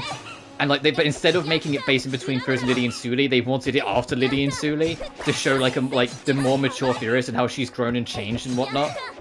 And like more from like her perspective and like, you know, go into it. And I'm like, that's kind of cute and all, but at least with how the manga's going, I feel like my pipe dream of an Atelier Plachta is more likely. And it's not even me being hopium, I just feel like that's more like, yeah, and fucking Keith Griff's in the mobile game. Like, that's fucking wild. It's like, alright. One of the Shayleys is in it. Esha and Logi are in it. I can't remember if Ayesha's in. I haven't looked. I think she is. And I know like the Manakamiya 1 pro tag is in it. Because I saw people making a fuss about it because people love Manakamiya. And I know that actual Iris from Atelier Iris 3 is in it. Or at least she's supposed to be in it.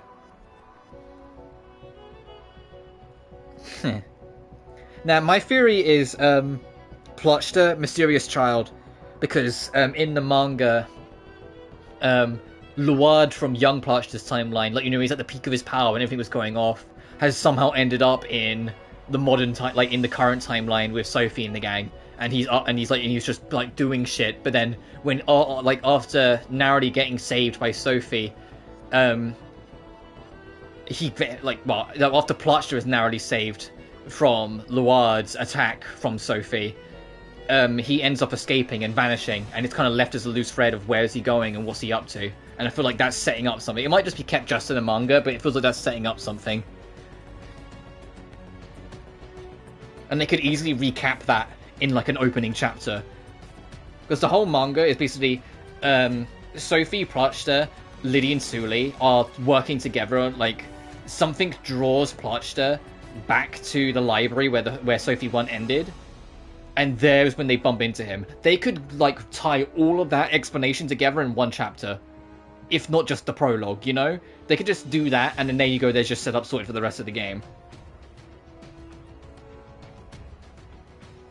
But I don't know if that's going to be stuck to just a manga storyline or what. We just don't know yet. First place, gold medal goes to Nanana. There's only 2 of us. That's not true. Ray gets silver and Heraclitus bronze. We're including Heraclitus? Good point. The 4 of us just got back together. Now we're separated again. Oh, but that's okay. Nanana enjoys being with you, Ray. But not Kokoro and Senran is a little sad. If only all revenants were like you, Nanana. You know, Nanana might have been different if I hadn't met you, Ray. Nanana's important person is Ray. You may be in purgatory, but Nanana is happy to have you. Still, getting separated from your special person, not being able to see them again, might cause Nanana to attack people and want to achieve revival.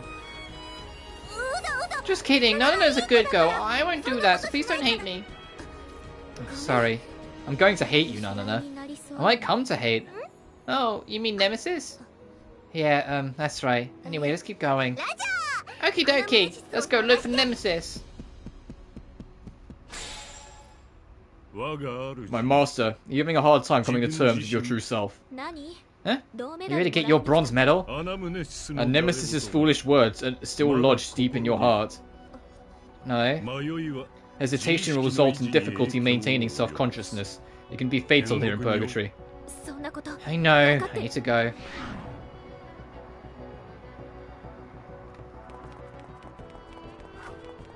I like how, like, as soon as Heraclitus showed up, she immediately went, oh, here for your bronze. Like, she was still kind of, like, in on Nanana's joke, even though Nanana's gone.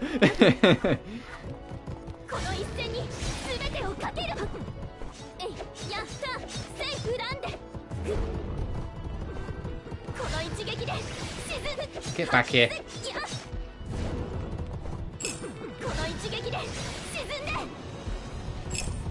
The thing is that it has crossed my mind as well. If we're going to have to redo this chapter 2 more times, man, the level difference between Ray and the rest, and, you know, Kokoro and Sen, it's just going to get wider and wider. We're going to have to keep on doing this. But I say that, maybe in chapter 6, because it's a new loop, she won't chase after Mirai through the door and it will lead to something else, I don't know.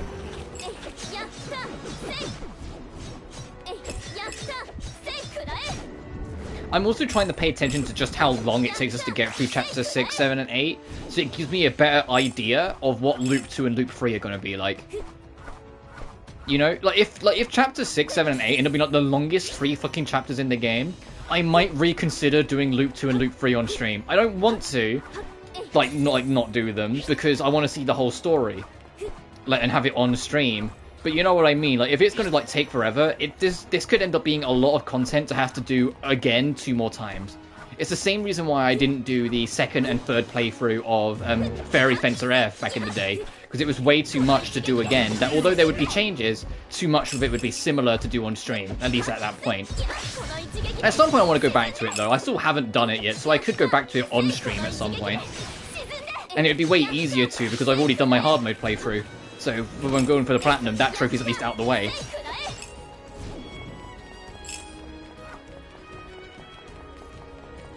Not really, R2 is a thing.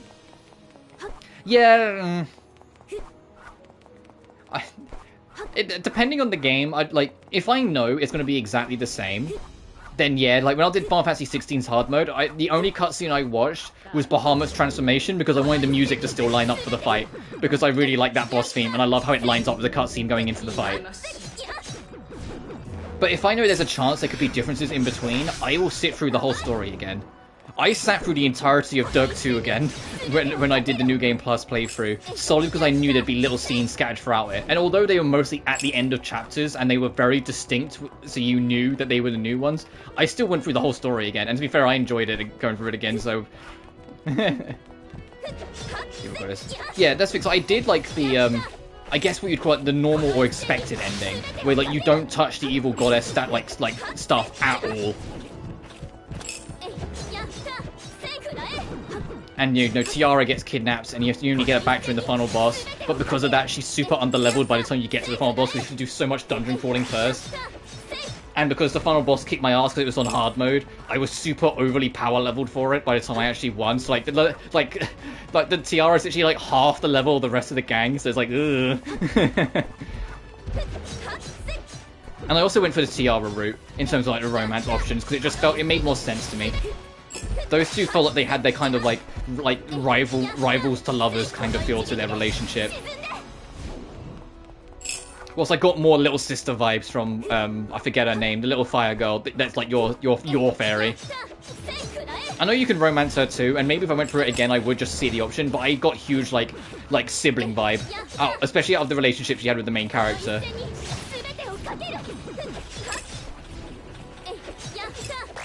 Like, it was like huge little sister that does all the work kind of vibe. Ow, ow, ow, fuck, ow, ow, ow, fuck, ow, ow, let me out.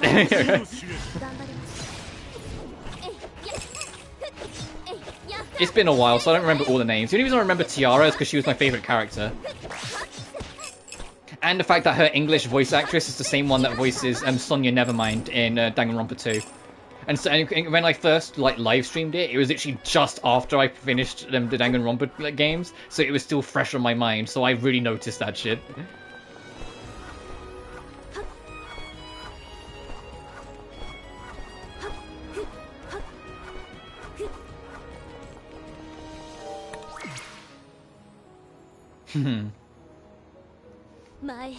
Yeah, I love Tiara's design.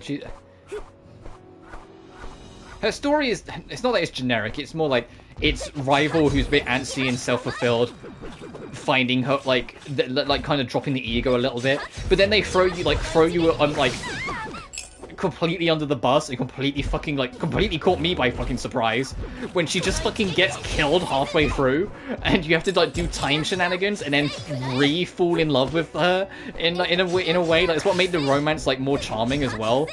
Like you're not gonna lose this Tiara sort of thing.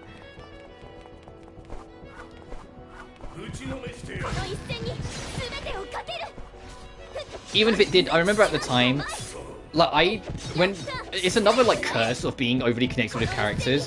When you do like alternate timeline version of the character replaces the one you know, for me it's like it's not the same character. And so like alternate timeline Tiara wasn't my Tiara, if that makes sense. And so it really took me a while to adjust because my affection and my care was towards my Tiara, the one that died in the first half of the game.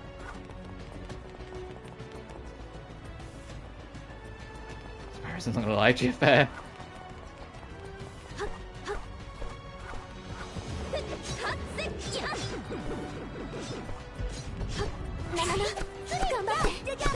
I can't remember his name either, the posh prick that like Tiara thinks is really hot when you first meet him, and like he turns out to be like the very fucking obvious bad guy.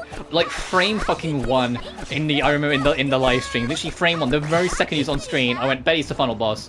I went, Betty's in my final boss. Like, I called that shit immediately. And I don't know if that changes in like the other ending or the other routes, but at least in the normal routes, I was like, yep, yeah, Sherman. It's been a year, so I'm not gonna remember all their names.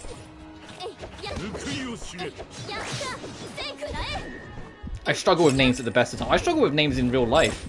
Like, we'll get, like, new employees that have just joined the company, and they'll introduce myself to me. The very next time I see them, I'm like, oh, hi, you. I'm like, because I completely forget. I have to kind of, like, steal a glance at their name badge.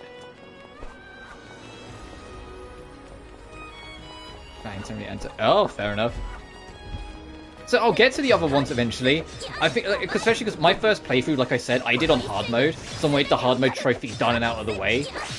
It kind of burnt me out, especially in that final boss, because it was like 3 whole streams was mostly me just grinding, trying the final boss, losing anyway, grinding, trying the final boss, losing anyway. By the time I actually fucking did it, I was exhausted. Like with the game, I just didn't want to play it anymore at that moment.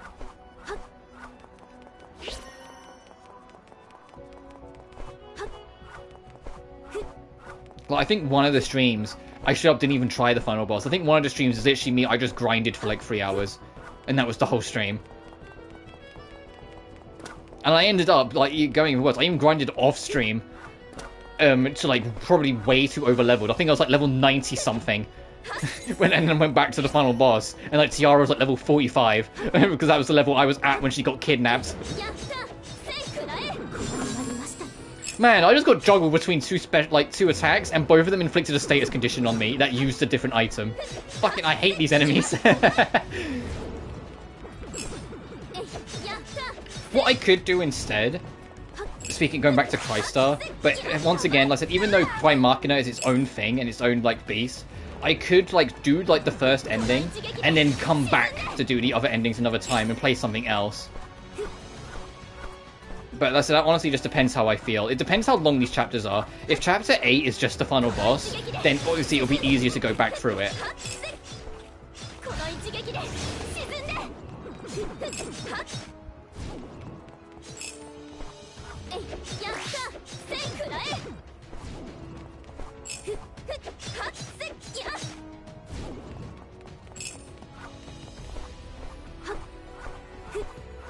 Assuming the final boss is, you know, even a normal fight.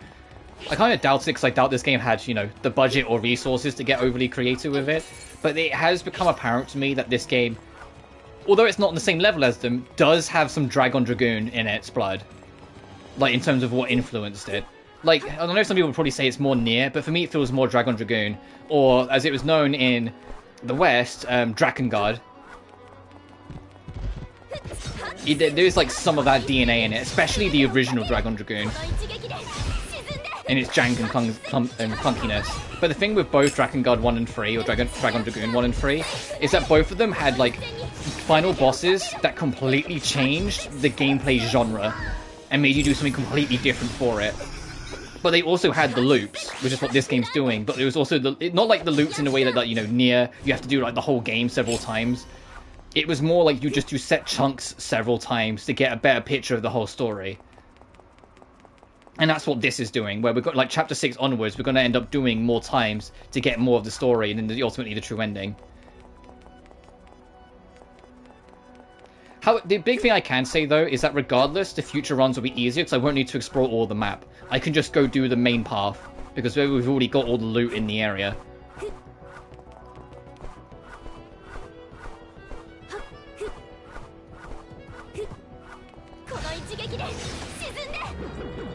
And I know Crymachina, you know, in a future where all of humanity is extinct following these androids that look like human, it's like, yeah, okay, we get it.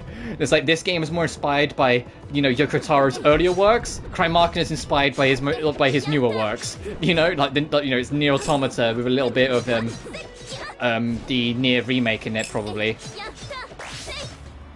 Replicant, that was what it's called. I had to think for a second. Oh, I went to say Revenant, but I was like, no, that's this game.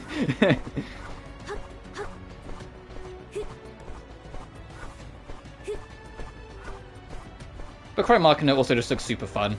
Like, all the gameplay stuff I've seen on it, it looks way better than this game. Like, way more polished, way more gameplay options, way more involved story. Like, you have like, instead of it just being back to your room, you go back to, like a garden, like a giant, like, hub area, and all your party members are there and you can hang out with them. So it's got, like, not dating sim, but, like, you know, hanging out vibes with it as well.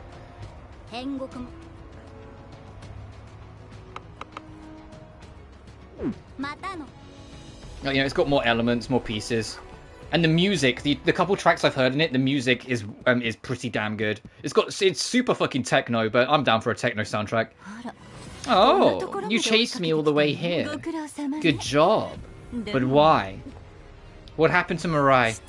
Answering questions with questions is not commendable. Let me ask again. Why are you here, Rei Hatada? I was going to mention it when Nemesis first came up, but we was mid-talking about something else. We learned in Chapter 5 that when Rei was born, she was actually one half of a twin, but her twin died. And I think Nemesis is that twin, who just became this demented soul. Because they do, not completely similar, but look similar-ish in some of their aesthetics, just with different colours and costumes, that I wouldn't be surprised if, like, that's, like, the twin that died and then became, you know, this. There could only be one reason. I can't let you chase after Mirai. I'm scared. You're going to take my soul and destroy me too, like you've been doing to all the other revenants. For Mirai, I'll... Oh, I see. You want to say this for Mirai Hatada so you can blame her. Hunting souls for your own pleasure is too guilt-inducing, right? That's why you say it's for your sister. That's not it. Oh, but that is it. Yes, that's exactly it. Using others as your excuse to justify your actions. This is very human of you. No. Why don't you just admit it already? You killed Mirai with your very own hands. You say this is for her because you want your sister to be responsible for the guilt you feel.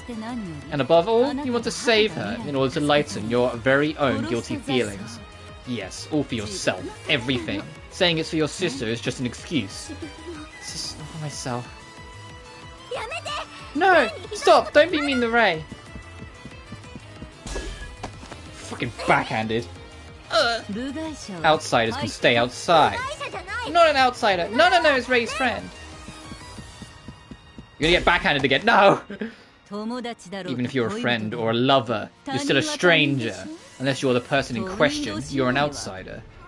Stop, please. Oh, weren't you the one who came to me, now begging for your life? A revenant begging for its life, how quaint. I don't care what happens to Nanana. It's okay, Nanana. Stop picking on Ray! Did you say something? Stop! Nemesis, I'm your target, aren't I?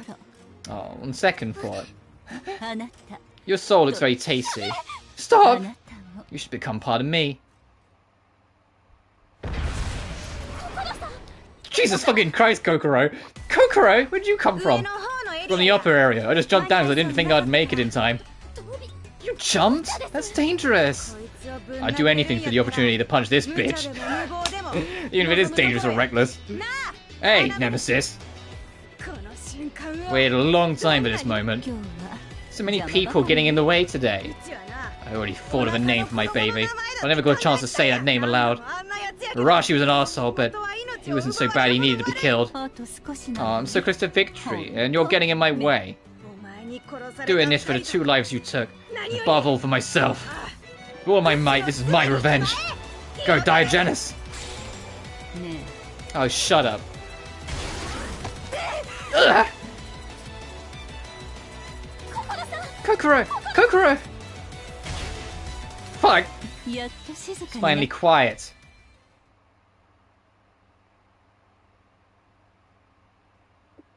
This is a mirror?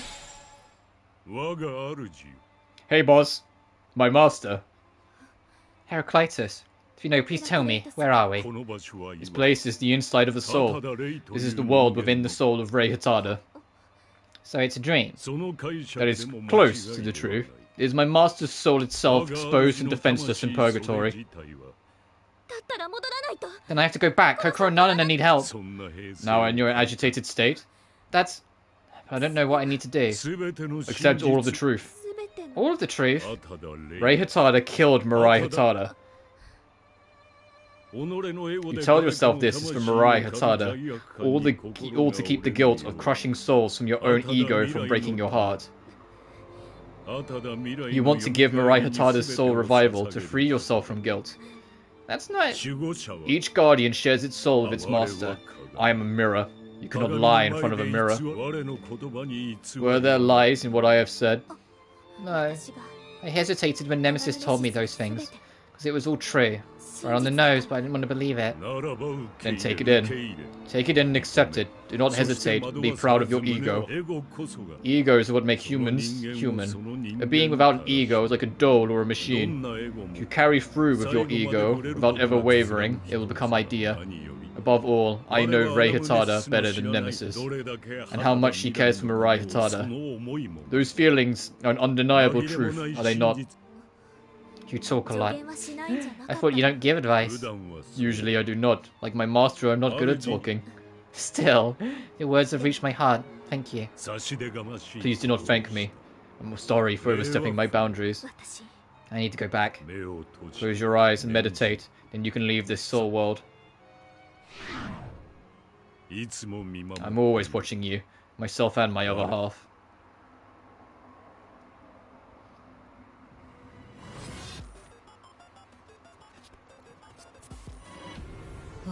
Oh, I didn't want to kill you, so I went easy, but how can you still move?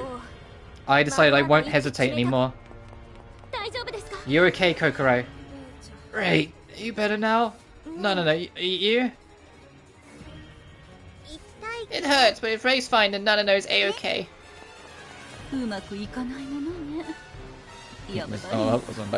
Oh, yeah, Rei has, accepted her true self. That she's not trying to save Mirai for the sake of just saving her sister. She's trying to save Mirai to bury her own guilt. She's accepted that that's her reason for it, and is now going to use the truth as her strength. But yeah, Heraclitus, the fact that he's the only guardian that talks, And he seems to know more than he lets on, despite being our mirror. I think one of the loops might be explaining him. Mirai Hitada first. Diogenes! You think I'd let you go until I get my revenge? I'll fight too, even if you say no. Of course no will too. Final blow is mine. Can't let anyone else have that. I know. You think the three of you can defeat me? Yeah, because she was the one who, Rei was the one who killed Mirai by accident.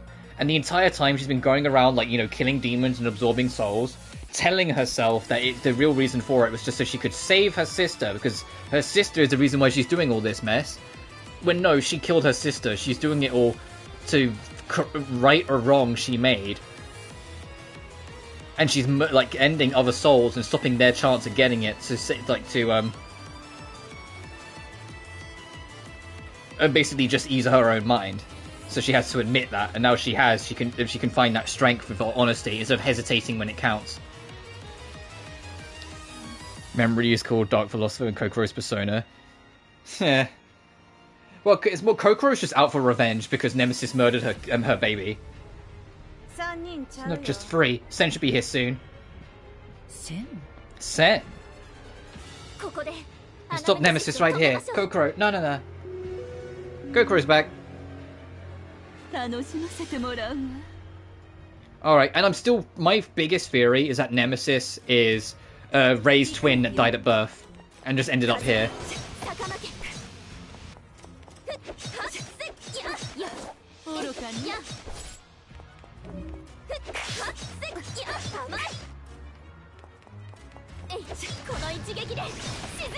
Jesus Christ, we just fucking threw her across the room.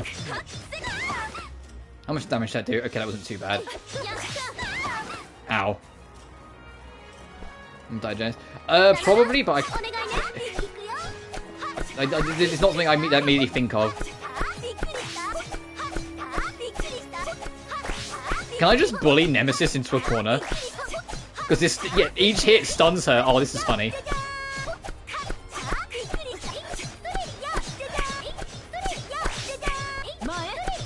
Oh no, she has a recovery attack. Fuck, she has a revenge value. Got it.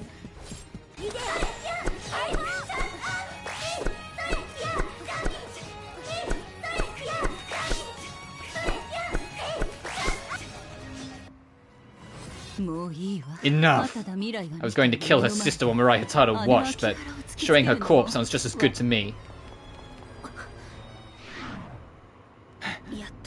Finally caught up, but what's going on? Sen, be careful, Nemesis! Are you Nemesis? Basically so crazed. Number 2 student after Plato, and often opposes moralistic arguments with more relativist philosophies. Oh, okay. You Nemesis? Stay back. What are you? What do you mean? Why do you disturb my heart? Sen? Hmm? What? Why did Nemesis...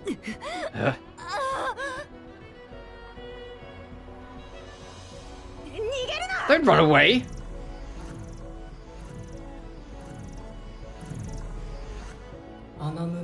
Worship Master Nemesis. Protect Master Nemesis. What's Nemesis's deal with Sen? Nemesis! Damn it, we came so close. Kokoro, revenants are coming. I am. We are all joining together as demanded by Master Nemesis. We are many in one. What's it, fucking Legion? Our name is Borbaki. There's many revenants, so creepy.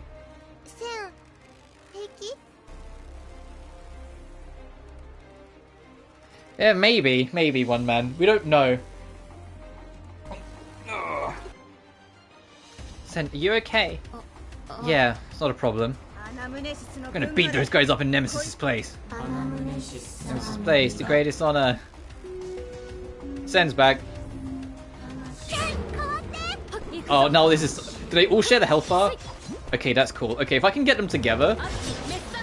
Yes! Okay, that took a big chunk off it. If I can line them all up so they all get hit by it, this is a lot of damage we can just kind of get. Ow. Let's not do that. She might be like a long-lost relative or something.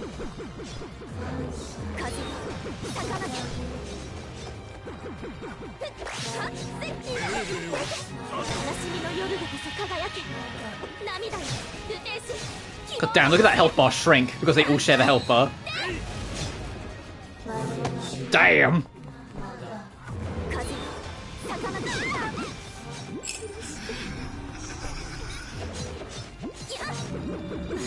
Ah!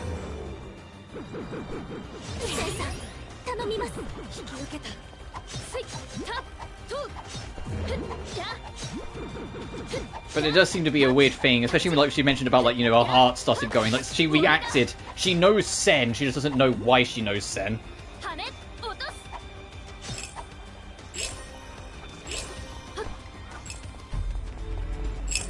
Trophy unlocked. The Blind Faithful. Oh, defeat the Subservient Revenants. Okay, so yeah, beat the boss. Trophy unlocked.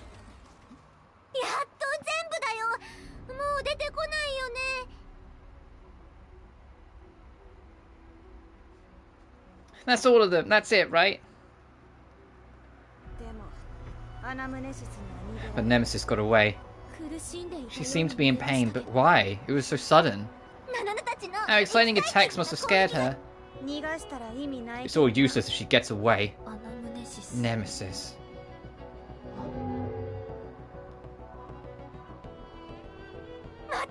It's falling again!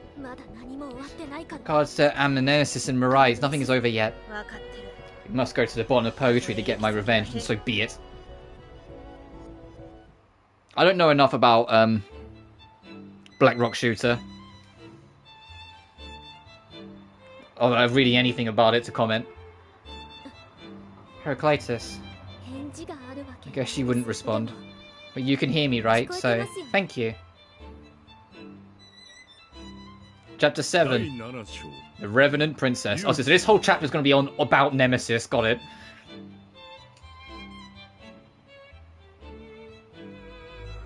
I got the optional ordeal.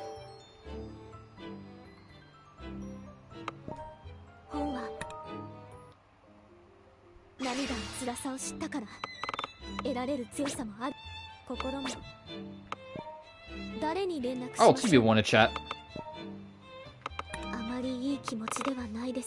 Alright, we got the rest of Henry. Let me read this. This was a woman killed by a serial killer who was a teacher. The female teacher was loved by all her students. Some of the boy students really loved her. She envied her teacher. She decided to be a teacher herself and loved many of her students. That's what caused the serial killer to murder her?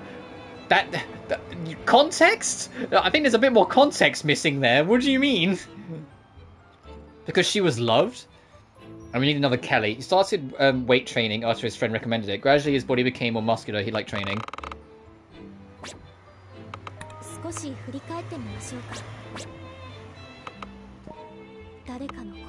It's interesting that Sen doesn't want to talk. So I would have thought Sen would be the one we'd need to talk to. Like, do you know what's going on with Nemesis and how she reacted to you? Let's talk to Nanana.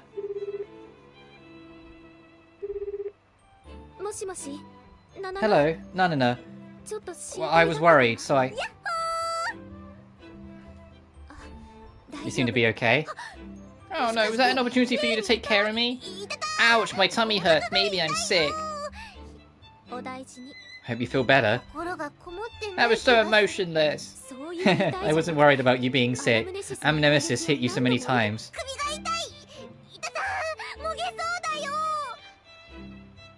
Well, they set it up that way, and Sen comes across mysterious. Yeah. My neck hurts. Ouchies, it's gonna fall off. Fall off? That was a lie. I lied about my neck hurting. I mean, I'm sore all over, but I'm okay. You protected me. It was nothing, especially for you, Ray. If something happened to you, Nanana, I wouldn't be able to bear it. Promise me you won't push yourself too hard. I don't want Ray to be sad, so I promise. Okay. Stay in a safe place until we return to Purgatory. Roger that. I'll be in a fun and exciting safe place. Yeah.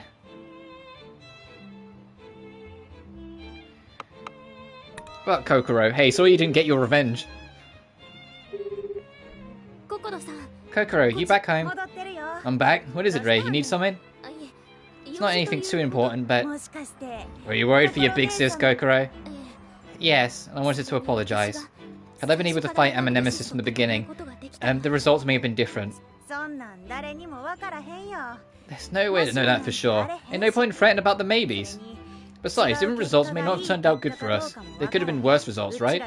All 4 of us are safe. And now know we can take on the Nemesis. I think that's pretty good. Okay, you might be right. Not might, that is definitely a win for us. Yeah. Alright, I'll see you in Purgatory.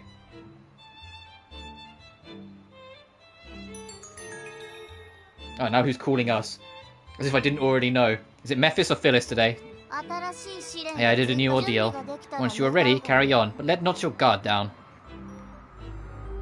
Fellowship. Fucking Fellowship of the Ring?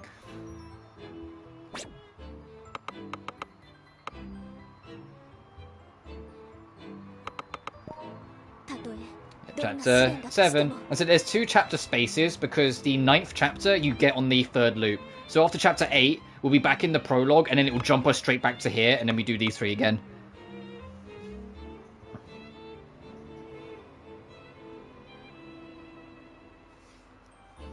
Oh yeah, to be fair, you've seen me play enough RPGs to know if there's something optional for me to do, I tend to go out of my way to do it.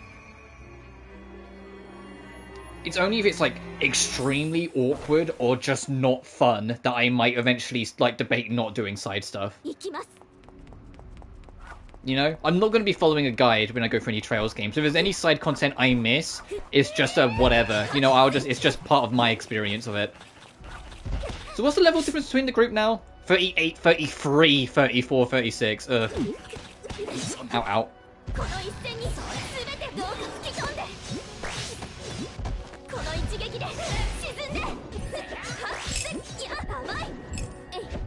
Yeah, and that's fine. I did every single hunt in Final Fantasy 16, and most of them were just kind of whatever. So I will do it if it's on the way, or like not too far gone. Like I don't have to like backtrack 10 years of content.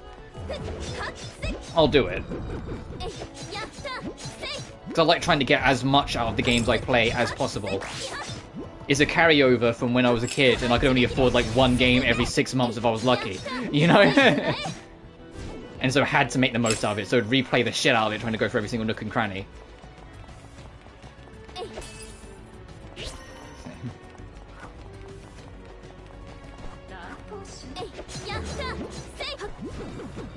Same. Because I didn't get a 360 until 2011. I think I've said this before. I had my PS2 from like 2003 or 4.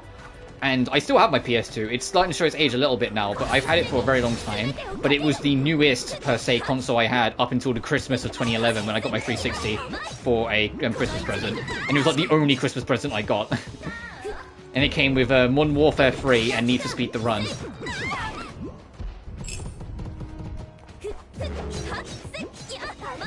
Version 2006. Oh, fair. No, I got a Xbox Elite. My Xbox 360 fucking died. It died a long time ago. Which is fine, so I have an Xbox One, and the Xbox One's completely backwards compatible with my 360, so I wasn't losing sleep over it.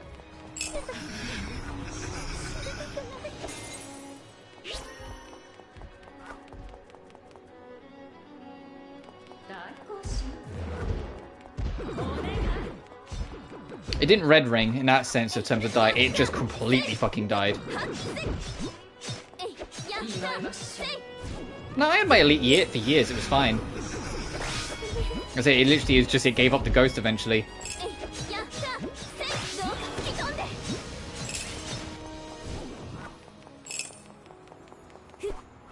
And even as a kid, I was aware of like things like, you know, red ring and all that stuff. So I was like, I want the newest model of the 360 at the time if I could help it. And it was the 2011 Elite model. And then it did its job, it did its well. From 2011, and it died, I think, in 2021. So, you know, it did a whole fucking decade. But I said, well, I already had my Xbox One at that point, so when it died, I was like, I'm not losing sleep over this.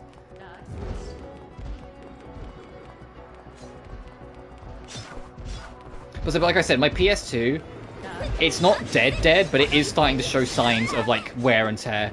Like, it doesn't save the time or date on it anymore. Every time I fire it up, it always just says midnight year 2000. Or, like, sometimes it takes a second to, like, load a disc, like, more than it should. And some of it isn't the console's fault. Like, when in Cell Damage in my Cell Damage review, I mentioned Burnout Revenge a bunch, because it's one of my all-time favorite racing games. Like, it is my favorite racing game. It put me in the mood to play it again. My disc, where I played the shit out of it for so many years, has got a few marks on it, on, like, the, especially around, like, the rim, where, like, the disc reader pin has kind of, like, marked over years. That game ran like shit when I played it. I was like, I need to replace this disc, because it is, like, it would just pause at random intervals. The disc would struggle to read a lot. Like, man... But if I'm going to get it again, I might just get the backwards compatible 360 version so I can play it in HD. But I mean, I have to, like, I'd probably cost a smidge more than just getting like a £2 PS2 copy.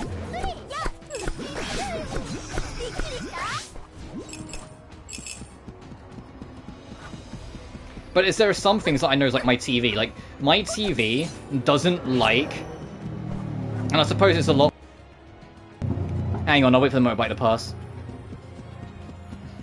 Like, I noticed that it's a lot of, like, modern TVs are like this. It doesn't really like PS1 and PS2 games being played off it anymore. Like, it tends to make the screen slightly blurrier or, like, off-center. So it's like when I'm playing, a good example, actually, is when now I'm playing, like, Artelico, the sci-fi Gus games. The subtitles are pretty damn small in that game. And because the screen's slightly blurry, I have to kind of fucking focus to read it.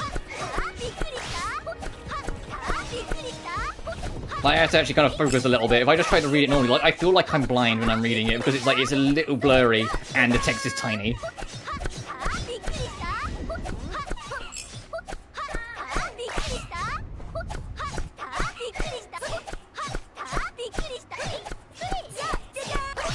Oh, I forgot Henry's a bulky bitch. Hang on.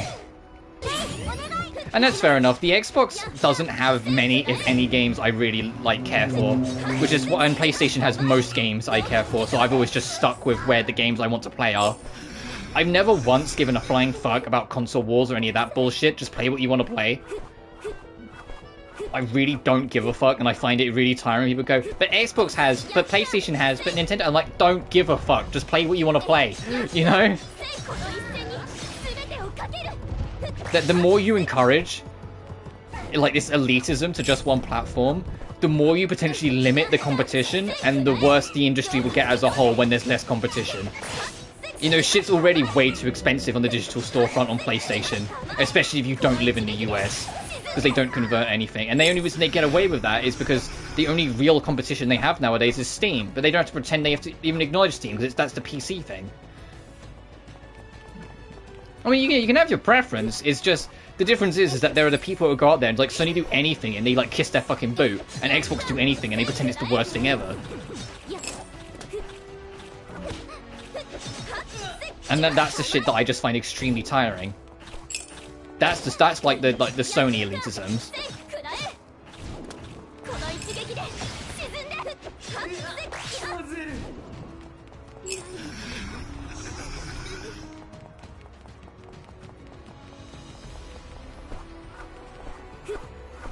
I mean, heck, I prefer Sony. It doesn't change the fact that the PS3 was radically fucking overpriced for its own good, and launched with some problems that just made it way too easy for the 360 to kind of take that opportunity to just be the more dominant console of that generation.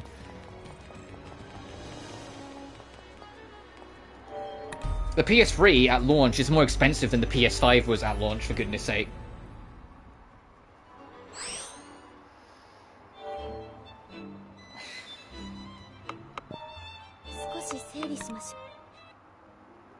So, I mean, I got a 360, but that was also because at the time, as an 11, 12-year-old, all of my friends had a 360. So, of course, I went where my friends were to play games with them, and had many a game night with them.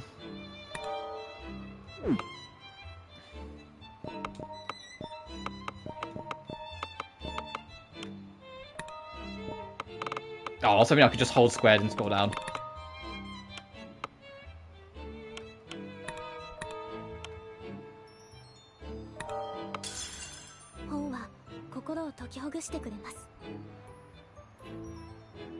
Review for $150 and you found the price when you regretted it. Oh, his fucking loss. That's why you do research when you sell this shit. Oh, it sucks to be him. Oh, new weapon, Crystal Ego. We can equip it at least, but we can't upgrade it because we don't have any pensive swords. forts. Sauce.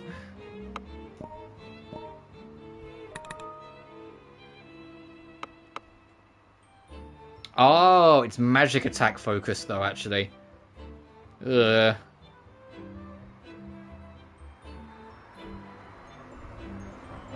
Yeah, the trade-off, I think the trade-off's too big to ignore. And when we upgrade it, that will answer itself.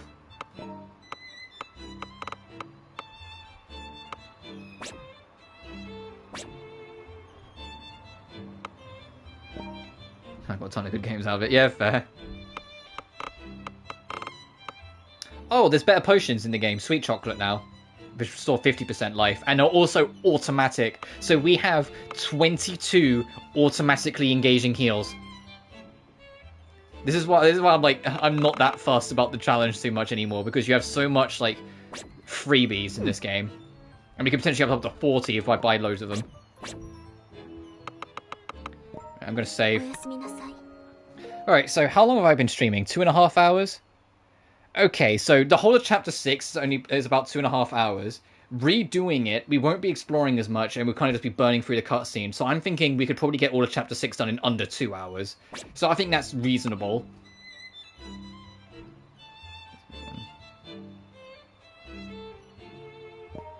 Oh, is this the same friend that really hoped that she'd be like a fiery redhead, and then was like upset that she wasn't, and was actually just kind of cute and like upbeat? Is this that same friend? I feel like I remember you telling me a story like this. Yep.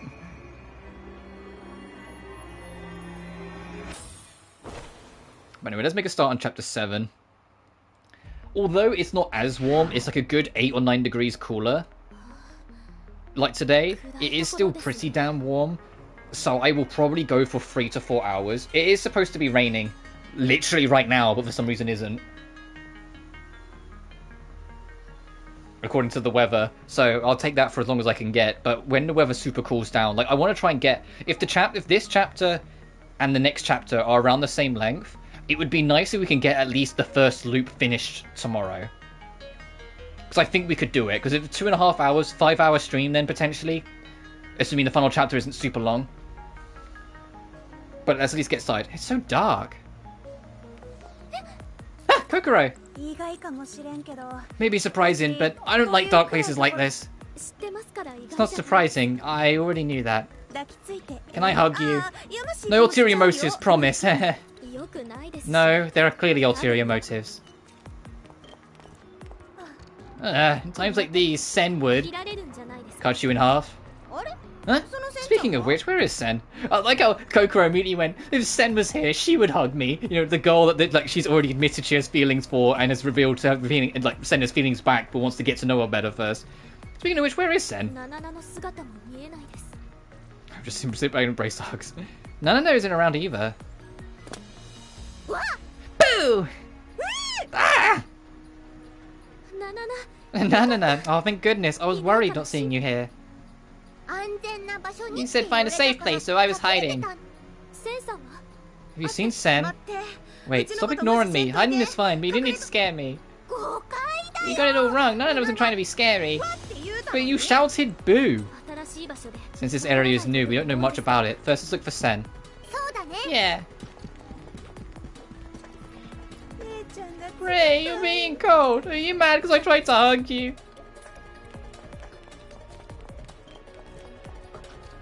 Sen! Oh, there you are! Yes, sorry, no one was here yet, so I thought I should do some scouting. It's dangerous to go alone. I won't overdo it. Not only is visibility bad, but the spectres are also becoming more ferocious. The only thing we can rely on are those weird lights. I don't feel good about this, but we just need to keep going. You're right. Whatever is ahead, we just need to keep going.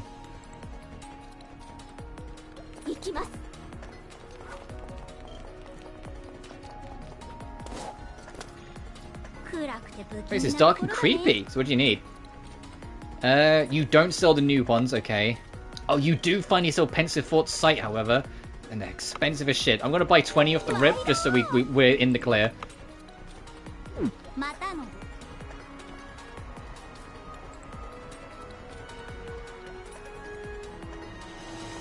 It's like a discount Toka. Who does? Do you mean Sen?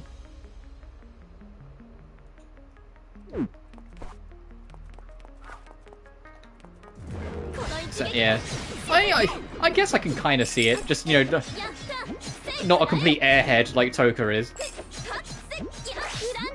It's instead like she's very nice and like follows senses of justice and like does what she believes is the right cause above all else.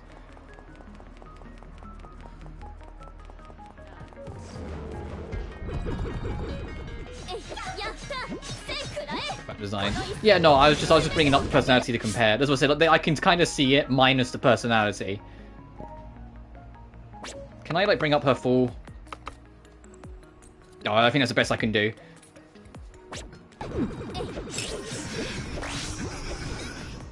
Hopefully we unlock like a gallery mode afterwards, that'd be nice. I've been spoiled by the Atelier games always having like a shit ton on the extra page. Hey, get back here.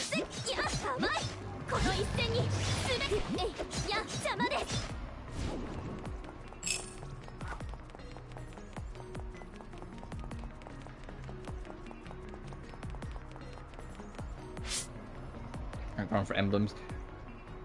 Yeah, Sen's I like the most, I think. Like, Kokoro's is super wide and got the extra features of it. And Nanana being a Revenant, it's got that, like, kind of, like, devil aesthetic to it as well. You can kind of see it underneath where it says the Shun of Recollection on the top right. You can kind of see two circles that are supposed to be, like, eyes, and they kind of go down into, like, a nose, like a mask. Rei, it depends how it's written. You know, we talked about this before, I guess. Because, you know, Rei can mean 0. Which is even worse, 0 rights.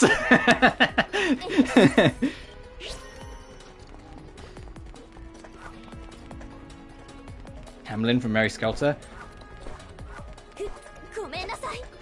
Kind of. The bright hair as well, especially. Well, I know Hamlin is like super bright hair.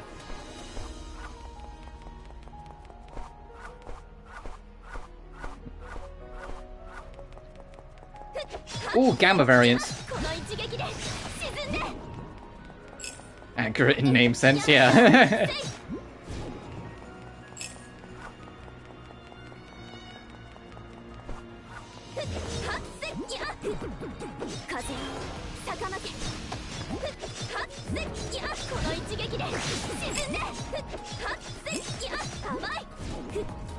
Atari was tyrant.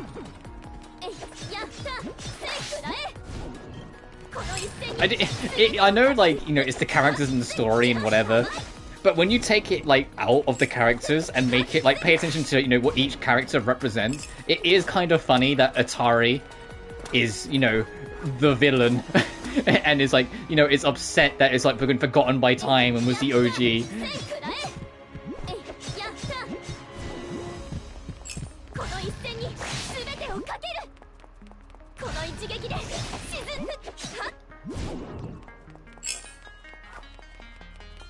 Seem pitiful. I pitied her when she was getting bullied by the people she was supposed to rule over. Like, especially, like, the Rei in, like, your timeline. But I wasn't pity because it was, like, I cared for the character. I was just like, man, you really can't control your team, huh? You know, like, that's how it kind of felt. And I liked the juxtaposition that as the Rei in Hyper Dimension got stronger and more confident and more powerful, the Rei in Ultra Dimension got, like, more, like, taken from her and got weaker and more vulnerable. It's like they slowly but surely swapped positions as it went on. Myself? Oh, yeah, absolutely.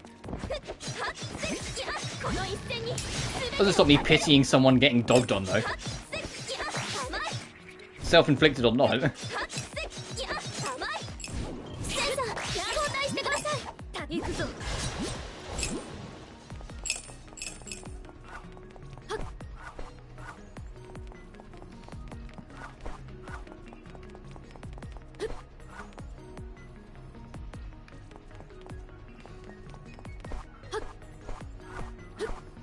It depends. I get what you're saying, but I think it depends how it handles it. But that's me, like, I'm a completely, like, overly emotional, empathetic bitch at the best of times. It doesn't take much for me to make me go, oh, you know? I'd be terrible in a lot of these situations, because I just forgive the bad guy, like, immediately, like, all the time. As soon as it's just like, I haven't had it easy either, and I'm like, haven't you? Oh, I'm so sorry. You know, in these situations, I would be terrible. I'd be that one naive fucker that just gets like caught every single time, or apologizes after I defeat the villain.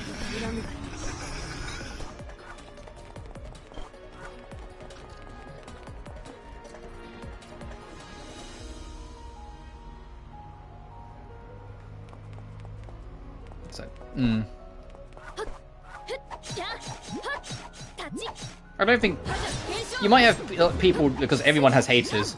I mean, even I had one at one point. That was an adventure in myself. I was like, "What the fuck are you doing, dude?" But you have your crew, and you have people who care about you for you. So at least in my opinion, I don't think you're detested in that sense. I do think sometimes you pick fights where there's no need to, but we always talk about that. When every time you bring up, like, you've had an argument with someone on Twitter, I'm just like, you didn't need to do that. But then we always have that discussion. But I wouldn't say you're detested. At least I've never had that impression with you.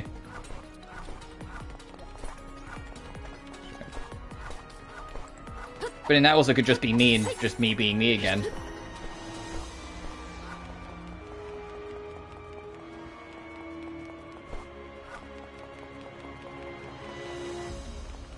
Yeah, but even so, you have them. Doesn't matter if you got them through bright or dark. You have those people. You have people that care about you. And that was my point. I don't think detested is a fair thing to say. At least I don't know you in IRL. You know, I haven't met you in person. I haven't known you like most of my life, or like know every single intricate detail of your life. So maybe I'm wrong.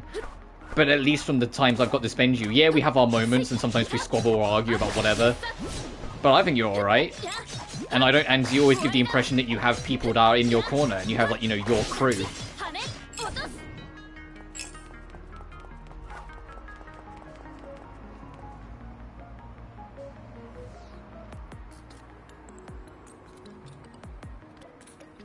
Oh, well, no, I'm not interested in looking up those people. If people have got bad things to say about someone else, the chances are I don't really care to hear it anyway. Life's way too short to put up with hearing people just bitch about other people, unless they're billionaires, because you can never not bitch about a billionaire. Because at least then you can make it funny.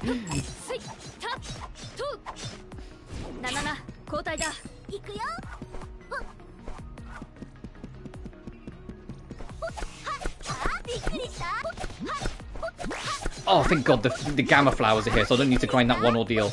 There was one optional ordeal earlier on that had one gamma flower, so now I can get their stuff here. So that's actually way more convenient when I'm grinding 100%. That's the only trophy that's going to be annoying in this game, is grinding 100% memoirs, so you have to find every specialized demon and kill each one 3 times. That's just going to be time consuming.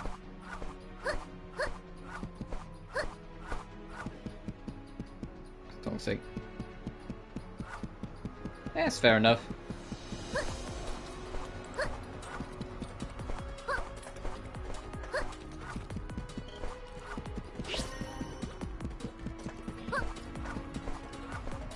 Jesus, I just made the criminal mistake of glancing at like the YouTube compression of my stream, and it is way fucking darker than it is for me playing. Like, I can kind of see where I'm going when I'm moving around, but like not too bad. I just looked at this and I was like, wow, you can't see fucking anything. You guys can't see anything with YouTube compression.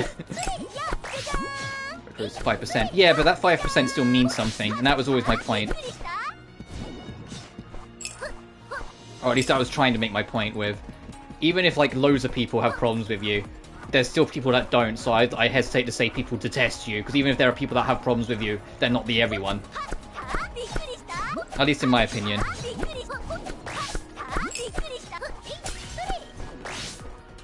I've had one hater that's popped in chat and tried to bitch it and just got banned immediately. Then I had one person who messaged me on Twitter, and it was like, I swear it was just some kid who thought he was like, he was onto something, and wasn't expecting me to just not even bother responding and ban him immediately.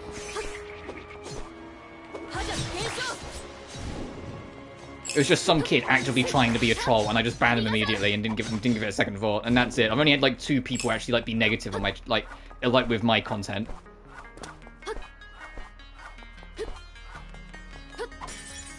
And I remember the first one, I remember it so clearly because I made a very specific point it was like a pinned comment, and it said no backseating, and he came in and started backseating, and I went, don't do that or I will ban you. And he went, why? And he made a whole thing. I was like, why are you being so extra about it? Why are you being so upset? Why does it matter? Yada yada, just trying to help. And I was like, fucking get out of here. I said no backseating, fuck off. You know? And then yeah, the other one was a kid who messaged me on Twitter, and it was literally like, he sent me a message on Twitter. So I keep my Twitter messages open, at least for now. If I get super popular and it starts to become problematic, I'll obviously turn it off. And he literally just messaged me with some random transphobia that was aimed directly at me, and I just went, alright, bye. I was like, what was you thinking to accomplish here, kid? That I would acknowledge you?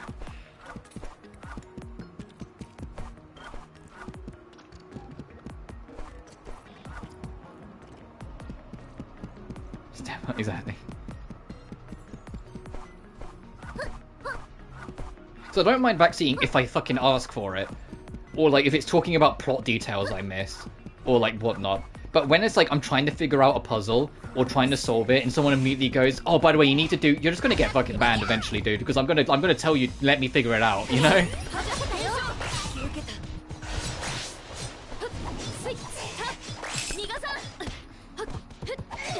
Because Lord knows, one man, you'll probably agree with me on this.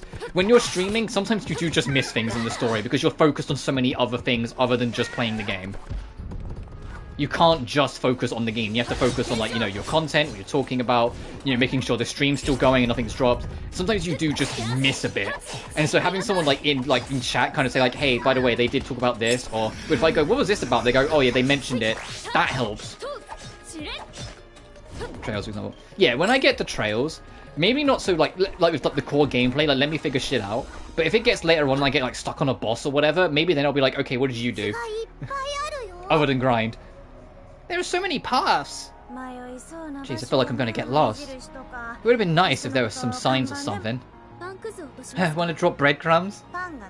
We don't have bread though.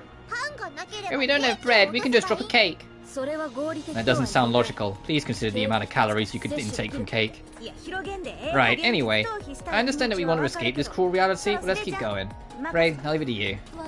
Me? Okay, I'll lead the way. But don't blame me if we get lost.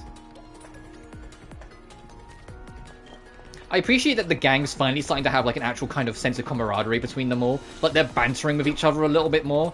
Like even Sen's getting more involved even though she's more of the quiet type. Like it took long enough. Like the whole gang's been together since the start of Chapter 5. And Chapter 5 it was Ray's mental breakdown. Chapter 6 was Ray having to accept the truth of who she was, so and got separated from the group. Like this is the first chapter where like they've all been together and sane. You know? So it's starting to actually get the squad feel like a squad and banter with each other a little bit.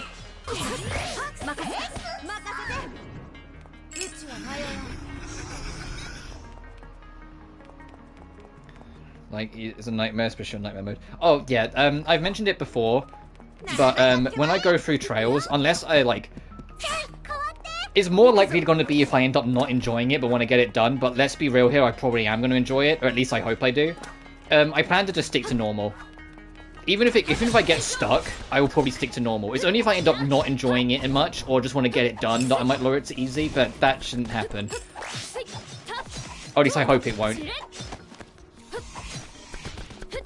It'd be a real shame if all this time I end up playing Trails and end up not enjoying it, when I've been kind of like hyping it up for myself. Not like as in like, I don't expect it to be like the best thing ever. I know you love it, but it doesn't mean I'm going to go in with that expectation, because that's just going to set up for disappointment. But I am excited for it, you know? Yeah, but like, I think it'll be nice to start from zero, because it'll be like, although it's not the absolute beginning, because then I'd have to start with like Sky, I think. It would be enough humble beginning to kind of give me an idea of like where they started and grow from there.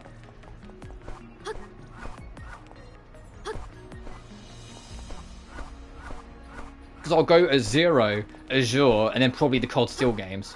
At least that's my intention. That's what my plan would be. Not all at once though. I know I marathon like the Atelier games when we start an Atelier Saga, but I don't want to make that a habit. You know, I don't want to make that a habit. I don't want to. I like having variety on my channel, even if it's mostly RPGs. So it'll probably be like Zero, unless I really fucking love Zero, then I'll go straight into Azure. But then I'll probably give it a little bit, then do Azure, then a little bit, then Cold Steel, etc., etc.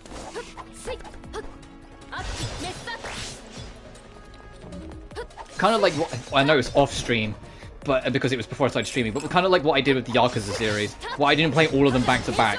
I played 0, and then when I was finished with 0, it was like 3 or 4 months later, I then picked up Kiwami, and then 3 or 4 months later I picked up Kiwami 2, so on and so forth, until I got through them all. So I just want to clear everywhere out.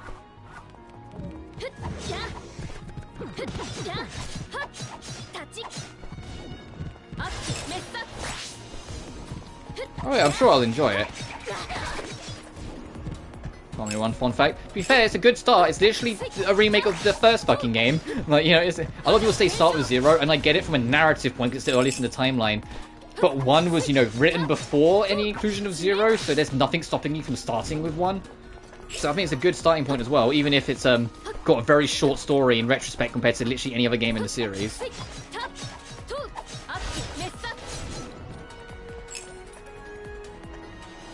play every Yakuza game, and that's fair. They're very time consuming. And some of them have some really annoying ones. Although I know, like, I always bring up the streamer I watch, Ray Nevaez. He has, because he does achievements, because he does plays on Xbox, he has completed, so got every single achievement in every single Yakuza game and both Judgment games. And he was doubling down the completion for Yakuza Kiwami 2 just yesterday, because he played the Windows 10 version, and Windows 10 has, you know, achievement support. So he's got 100% of Kiwami 2 done. Which I was like, that's fucking insane, man, but okay, you do you. Yeah, stacking. That was the word I was looking for. It just wasn't coming to mind. He stacked Kiwami 2, which is like of all the games to fucking stack. But yeah,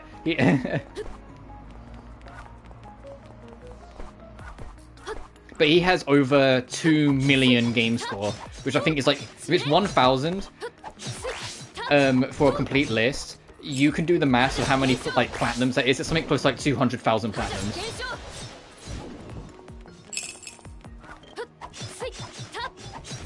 It might be 20,000 actually. I take that back. I don't think any human being has 200,000 platinums. I think it's 20,000 or close enough to. And that's also excluding DLCs that could add to it, because they add achievement points and whatnot. But there's various other things that could affect it. But he started his career through achievement hunting, and so it always just kind of keeps it going in the background. Literally, he was one of the OG employees for Achievement Hunter before Achievement Hunter stopped, you know, actually caring about achievements, and has stopped doing anything achievement related based for the past 8 years, making you wonder why they still keep the name. Oh yeah, K2 in terms of what the rest of them is actually pretty quick and not too difficult. I have no interest in platinuming like Yakuza games nowadays. I used to, but no, 5 exists and 5 is soul draining. And I don't really like the idea of only having some games in a series platinumed. If I was going to start it, I'd want every game in a series platinumed. It was the biggest thing that fucked me over with Danganronpa V3, and its platinum adding an extra 100 fucking hours of playtime. Because it made already the worst worst Danganronpa game become extremely time consuming. That was awesome. Yeah, I can't wait for Infinite Wealth. I don't know if I'll get it at launch because there's so many other games I want to play and get on top of, but it is something I want to play. It might even be an off-stream game for me, and I just play it off-stream, but we'll see.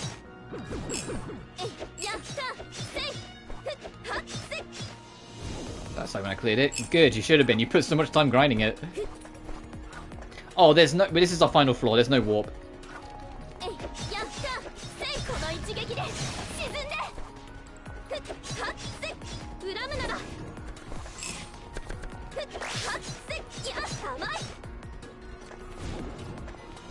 Monster remake, and that's fair enough. You have your own. If I try to order my Final Fantasies from least favorite to most favorite, it wouldn't really happen. Not because there's so many titles, but because like every single other title, I'd be like, oh, I need to play that again. Oh, I need to play that again. Like, I'd get so distracted. Like, I'd bring up 3, and then I'd just go play through 3 again. I'd bring up, like, I'd place Final Fantasy 6 down, and I'd just go through Final Fantasy 6 again. I'd get so distracted trying to organize my list, I'd never get the list organized. I just have ones I prefer over others, sort of thing. Like, I have my top 5, sort of deal. And I have, like, my favorites, and I have, like, my least favorite. Like, the only Final Fantasy I don't like is 2, so by default, it's my least favorite. Because, you know, like, it's always going to be at the bottom of the list. It's the only one I don't like. Every single other Final Fantasy I at least like, even for differing levels. And even then, the only reason I struggle with 2 is because it's by a country mile the grindiest fucking RPG I've ever played in my life. It literally, you grind for 4 or 5 hours straight, and it's enough to get you through one dungeon, and you're like, for fuck's sake. Like, it's that 2 is so goddamn grindy. But it's like, I'm trying to think if I had to do like a quick mock-up list of the Final Fantasy series. 2's at the bottom, obviously. Lightning Returns I don't count, but I guess I'd put it there, but it's because I haven't finished it. It's the only one I haven't finished. Final Fantasy 1. 1's fine, it's just basic. 8's really good in the latter half, but it fucking drags in the first half. 10-2, because getting the true ending can fuck off, but the game itself's pretty fun. 13-1, because it's a bit hard to get back to.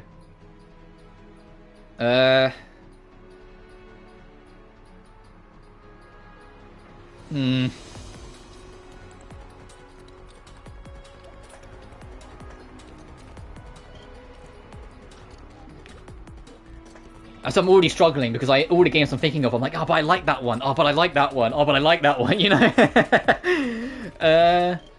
Probably Final Fantasy V next. Not that it's like any problem with it, it's just it's the one I go back to the least of all the rest. Then 3. I really fucking like 3, actually. And no, I won't put 3 there. I like 3. I'll put 12 there because 12's like 200 hours long. It's a really fun game, but it takes forever to get through. Then 15. Because I enjoy 15, but I do have trouble with it, and I come around to it. 15 used to be my top 5, but it's kind of like dropped down over the years. Then 6. Then 9. Then 7 Remake. Then 16. Then 10. 7.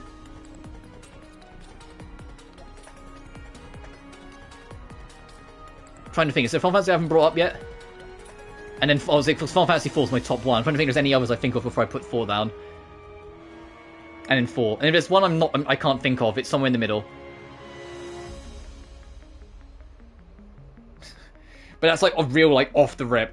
But also, there's a lot of Final Fantasies, so trying to think of that off the rip is... You can play 1 through 6 nowadays, though, on the Pixel Remastered Collection on PS4. And I do recommend them, because there's a lot of quality of life features. Although they're absolutely, you know, NES and SNES era RPGs, so go into them knowing the original versions came out before games that kind of, like, you know, advanced the system and, like, reinvented the wheel, or, you know, just basically evolved, like, the turn-based formula in a lot of ways. If you go in knowing that, they're insanely fun even now. As I said, Final Fantasy IV was my gateway RPG as a kid, and it's still one of my all-time favourite games. This forest is so big. And we've even made any progress. There's so many forks as well. There's a possibility we're going in circles. Should we go this way next? I think so. There's something we can base our decision on. What's wrong, Sen? This way caught my attention. Well, let's go that way then. I was just randomly picking a direction. I don't have a reasonable explanation either. It's just a hunch. That should be fine. Hunches are good when you're lost. I want to know what's going on with Sen and Nemesis. God dang it. And it's not going to be too long before I have to put another Final Fantasy on the list somewhere when Rebirth comes out in January.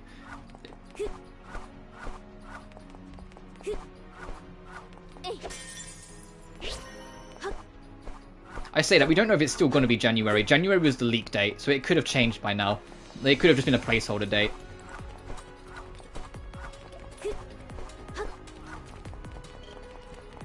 No, you don't have to, dude. If you gave Remake Part 1 a 2 out of 10, I can't stress enough, don't fucking play Rebirth. Because Rebirth is just going to be a continuation of the formula. If you don't care for it, don't put yourself through it. You're just going to make yourself more miserable for the sake of what? For the sake of just being miserable? For the sake of then coming into my chat and then get met with nothing but disagreements because I'll probably love it? You know? And you'll be going in on the wrong foot anyway because you didn't enjoy Remake 1. So you're going to go in expecting to not enjoy Part 2, so you'll be on the bad foot anyway. I can't stress enough, if you know you're not going to enjoy it, don't fucking play it. It's not enough time in our life to do that. Play something else you know you're going to like. You know? I follow that rule for anything. If you don't enjoy something, just don't force yourself to do it for the sake of content or for the sake of someone else. Just play something else.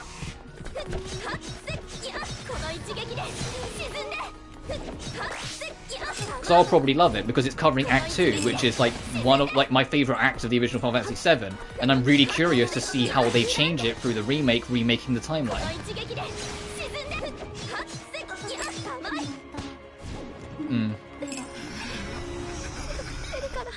Oh, I know. I was not saying that.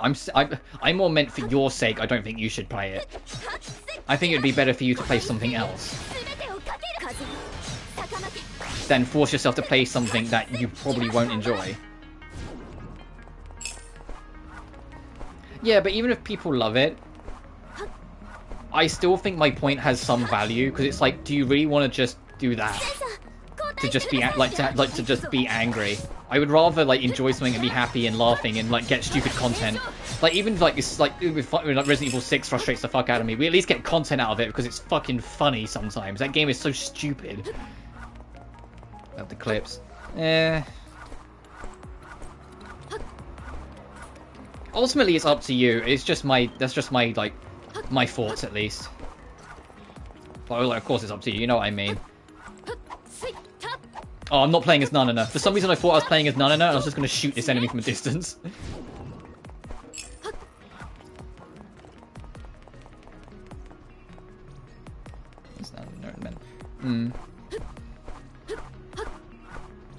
And there's a good chance that Rebirth will be longer anyway because Act 2 is fucking huge.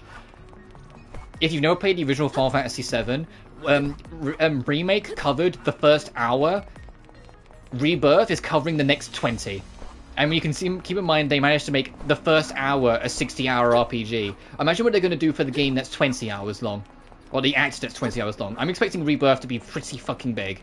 So if it's going to be something that's going to make you miserable and you're not going to enjoy it, and it's potentially going to be like the longest RPG Final Fantasy released in a long while, you know, like, ugh. I think that would just be I think that just sounds like torture, like choosing to play something you don't like. But Act 2 is the act where everything goes wrong. Act 2 is where everything that can go wrong and every mentality the main character has that can be challenged gets challenged. You want to see people die, you want to see things go wrong, you want to see, like, characters' methodologies and mentalities put innocent people in harm's way and have to face the consequences of it. Act 2 is what was the whole point of it. Act 2 ends with the cast at their lowest possible point. So Act 3, you have to basically build up from ground zero. And it's what captivated so many people, myself included, to the cast and characters, because you see them hit such a fucking miserable rock bottom throughout the course of Act 2. Like, in the original Final Fantasy VII, and I can say this because I imagine Rebirth will make changes, because that's the whole point of, you know, the remake is remaking the timeline. But obviously, Aerith dies, which, I'm telling you right now, that won't change. Because Aerith's death has to fucking happen for the plot to continue. There is no remaking the timeline so she might survive. No, she has to happen for certain events to happen. She is a canon event. So that will happen. It's just they'll probably spend time trying to make you think they won't. Because, you know, remaking the timeline, maybe she'll make it and then they'll kill her anyway. The truth of Cloud is revealed, and it forces him to have a mental breakdown. And not just mental breakdown as in like he freaks out, as in he basically submits to brainwashing and then falls into the abyss, and then when you next see him he's comatose and he's completely catatonic and he's in a wheelchair with like dribble coming out of his mouth, unable to speak or think a word, and the main cast shifts away from him until they find a way to make him find his being again. Barrett's actions got his entire home village killed and he's forced to face the consequences of that. Tifa knew the truth of what Cloud was all along, but kept it from him out of fear that if she revealed it, it would result in everything that ends up happening anyway, and so has a huge guilt on her shoulders. She also gets arrested and is about to get executed when Act 2 ends, so that's fun. Kaishi is revealed to be a traitor of the group who'd been spying on you all along. He's a Shinra spy. So someone that you trusted and helped you out and make great many deals literally can't be trusted. Red 13's grandfather is a stone statue. Like, he's fucking dead. Like, he's like, I can't just enough. Like, it's such a low point emotionally for the entire party. No one has it good at the end of Act 2.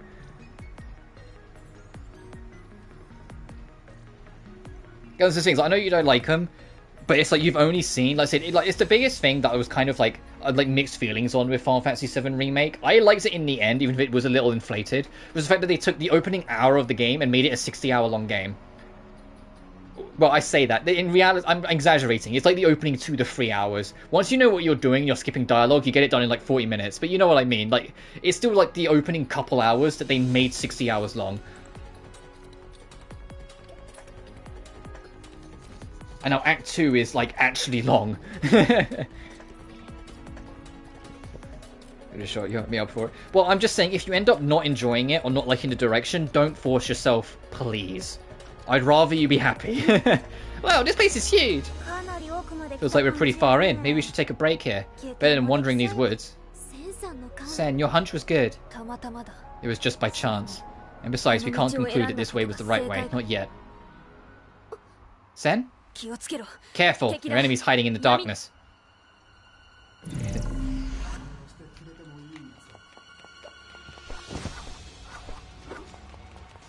Oh, this is probably final encounter of the area then, if we're locked in. I like how Sen's on like heightened alert though. I think that the way Nemesis reacted to her bothered her, but she doesn't want to say anything yet. Oh, no, the whole thing with Cloud is that none of his memories are real. Every single memory, every single cool guy thing he thinks he is, isn't him. He's actually a loser who never fucking passed the first exam to get into Shinra. He's literally a grunt, a basic bitch. He just has the memories of someone else implanted to him through brainwashing. Everything Cloud thinks he is, he isn't. Everything he thinks he's done, Zack did.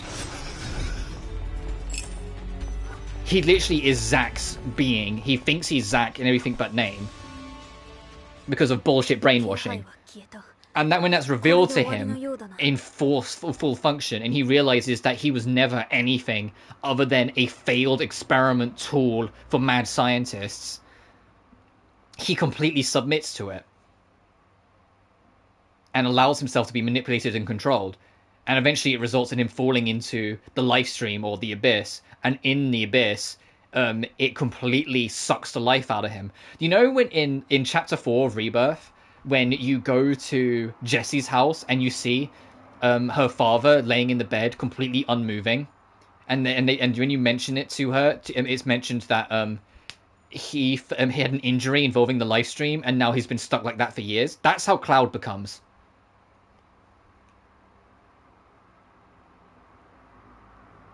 Oh no, it's brainwashing along with trauma, because he was with Zack through everything. So he just thinks he saw everything from Zack's perspective when he didn't.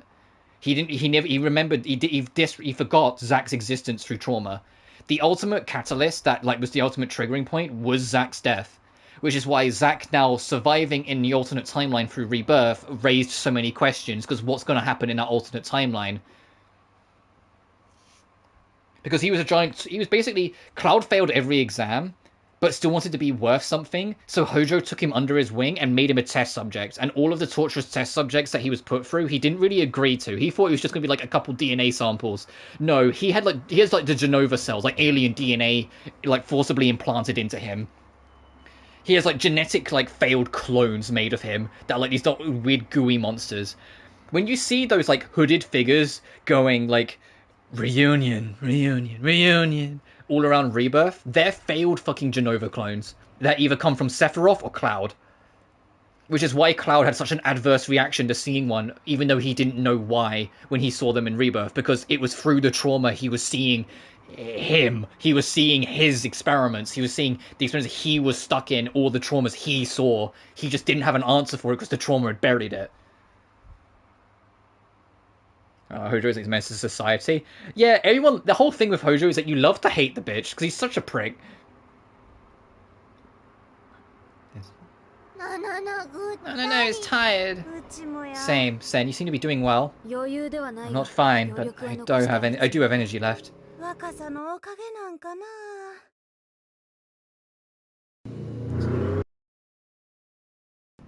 Sorry, waiting on the motorbike. It's because you're young. Kokoro, you're like 21. You're young too. He's just not the reason. Yeah, Ray, the youngest one there, I think. He's just not the reason. Sen is just a special case. Because everyone's different. It's a good spot. We should take a break. Oh, this is cute. Everyone's together in the woods. It's campfire time. Let's have some fun. No, can't agree to that. Having a fire would be nice, but it would tell enemies we are here. You don't need to go into detail. She was just saying this is fun like camping. To be fair, this does remind me of going camping on school trips. Sen, are you in any clubs at school? Based on how you fight, I'd guess you're in a sports club. I'm not in a club. I'm part of the student council. That tracks. Yeah, you seem like the type. Strangely, I get that a lot.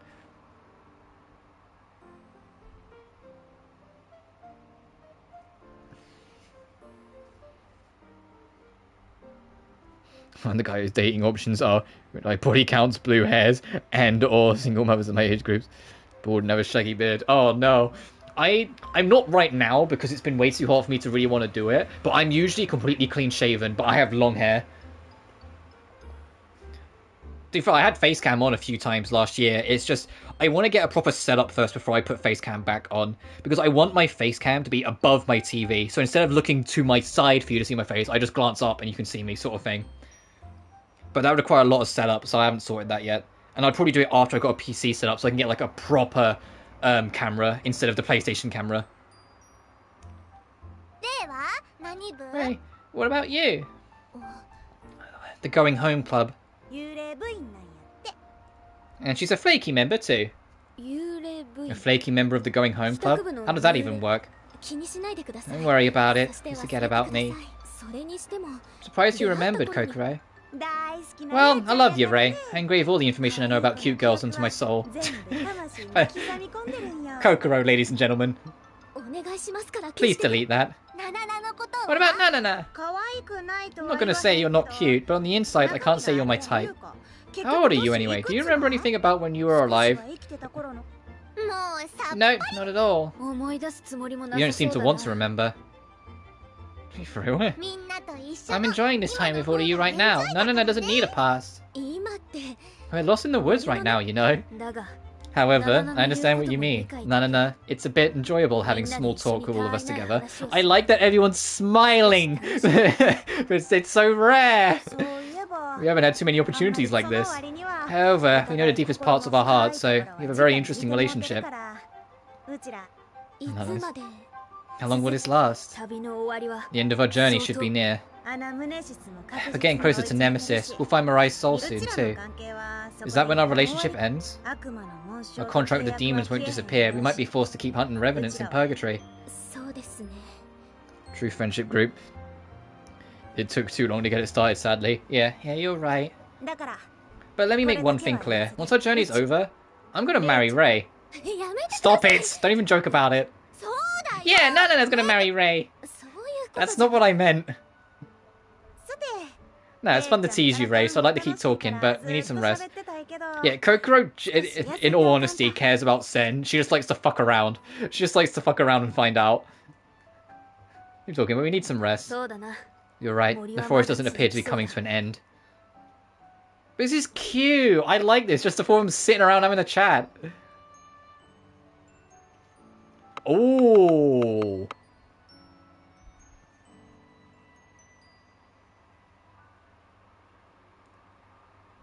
I don't know if this is go hang with everyone, like we're gonna do all of it, or if it's just pick one. Kokoro. No, I've hung with her enough. I kind of want to hang with Sen, because I want to see if I can get anything out of her. I might, listen, the game might make me talk to everyone anyway, but I kind of want to hang with Sen. And this is chapter 7, meaning we're going to have to do it again anyway, so if I just remember, we can hang with the other two later. Sen? What is it? I'll be on lookout, so you can sleep now, you know? I was worried about you, Sen. Something has been off about you. Ever since you saw Nemesis. That's not true. If I changed, it was when I heard of the Revenant Princess. Revenant Princess? You mean Nemesis? I knew about the Revenant Princess before I became an executor. Huh? And this is just speculation, but I think I've met Nemesis before.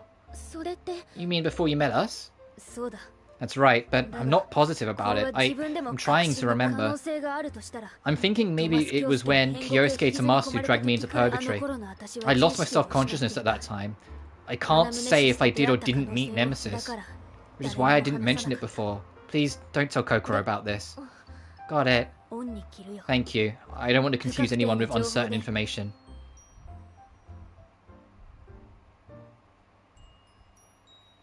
Oh, we do have to hang with everyone. Okay, you get your wish then. It is one of those just hang with everyone moments, not a one by one. It's just who do you want to hang with first? Kokoro? What's the matter, Ray? It's about Nemesis. I can't let you take her on by yourself. I know you have a grudge too, but I get the final blow. I understand. I wanted to ask, why do you think Nemesis dragged me and Mirai to purgatory? In order to gather souls needed for revival, right? I thought that too, but after talking to Nemesis a couple of times, I feel that she has a much darker and deeply rooted hate. I thought you might know something, Kokoro. I don't know either. She does seem obsessed with you, Ray. I think it's because she's like the twin sister that died at birth, and she's jealous that, you know, the other twin got to have a whole life and had a sister later on anyway with Mirai. And so she's trying to torture them as like, this is what I went through in purgatory or some shit. Obsessed with you, Ray. I see. Sorry, I couldn't be of any help. Maybe there ain't a reason. I won't say this in front of Nanana, but something is broken with all the revenants. Don't take anything Nemesis says seriously. Yeah, that's true. I'm probably overthinking it.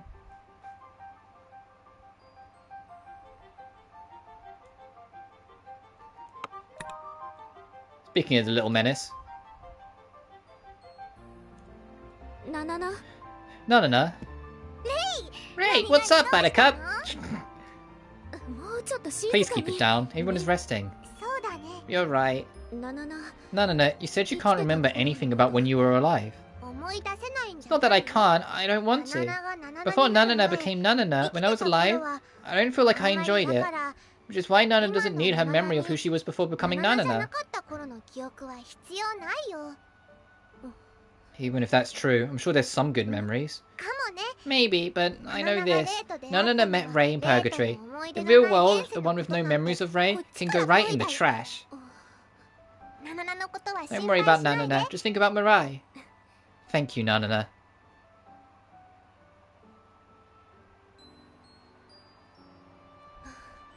We should rest.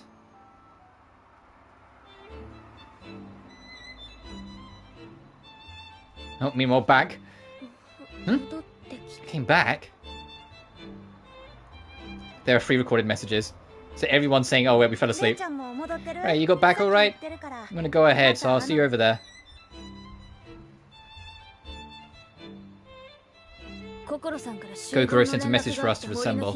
Let's meet in the open area in the woods to continue our search.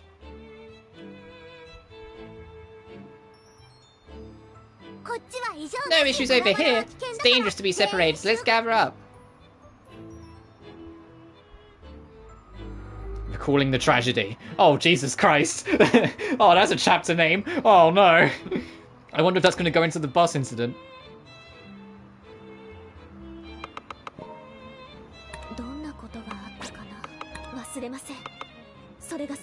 A relatively young girl who was deathly ill. She was loved by her parents, which is how she maintained her self-consciousness. There is a heaven, we'll see you there. That's what her parents told her. We'll see we there soon, so don't be scared.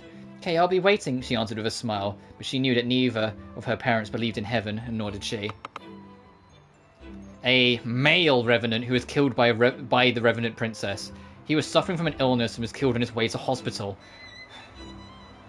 When they found his illness, he was already in a bad state. His family wanted him to live, so they chose to fight. He went to many fights. He started weight training after his friend recommended it. Gradually, his body became more muscular. He liked training. All his issues were revealed by working out. Muscle got power. He gained confidence. He picked a fight and died in it.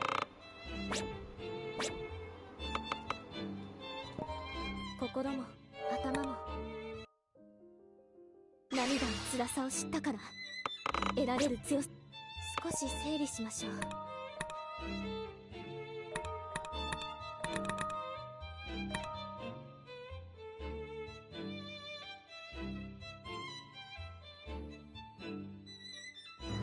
Sorry, it was like 2 motorbikes just waiting to pass. I was just reading this. Be Markener. I will be a machine. I will kill my heart. Oh, Jesus. Okay, we're not using that one.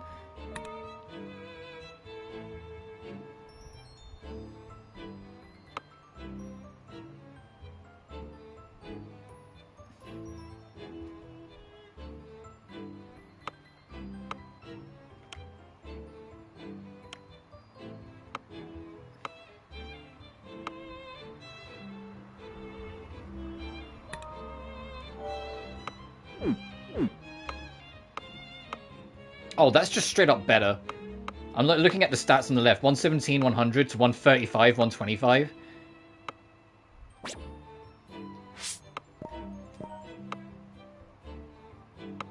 Jesus, minus 143 on the magic attack. We're not using B Markener. Fuck B Markener. Fuck it entirely.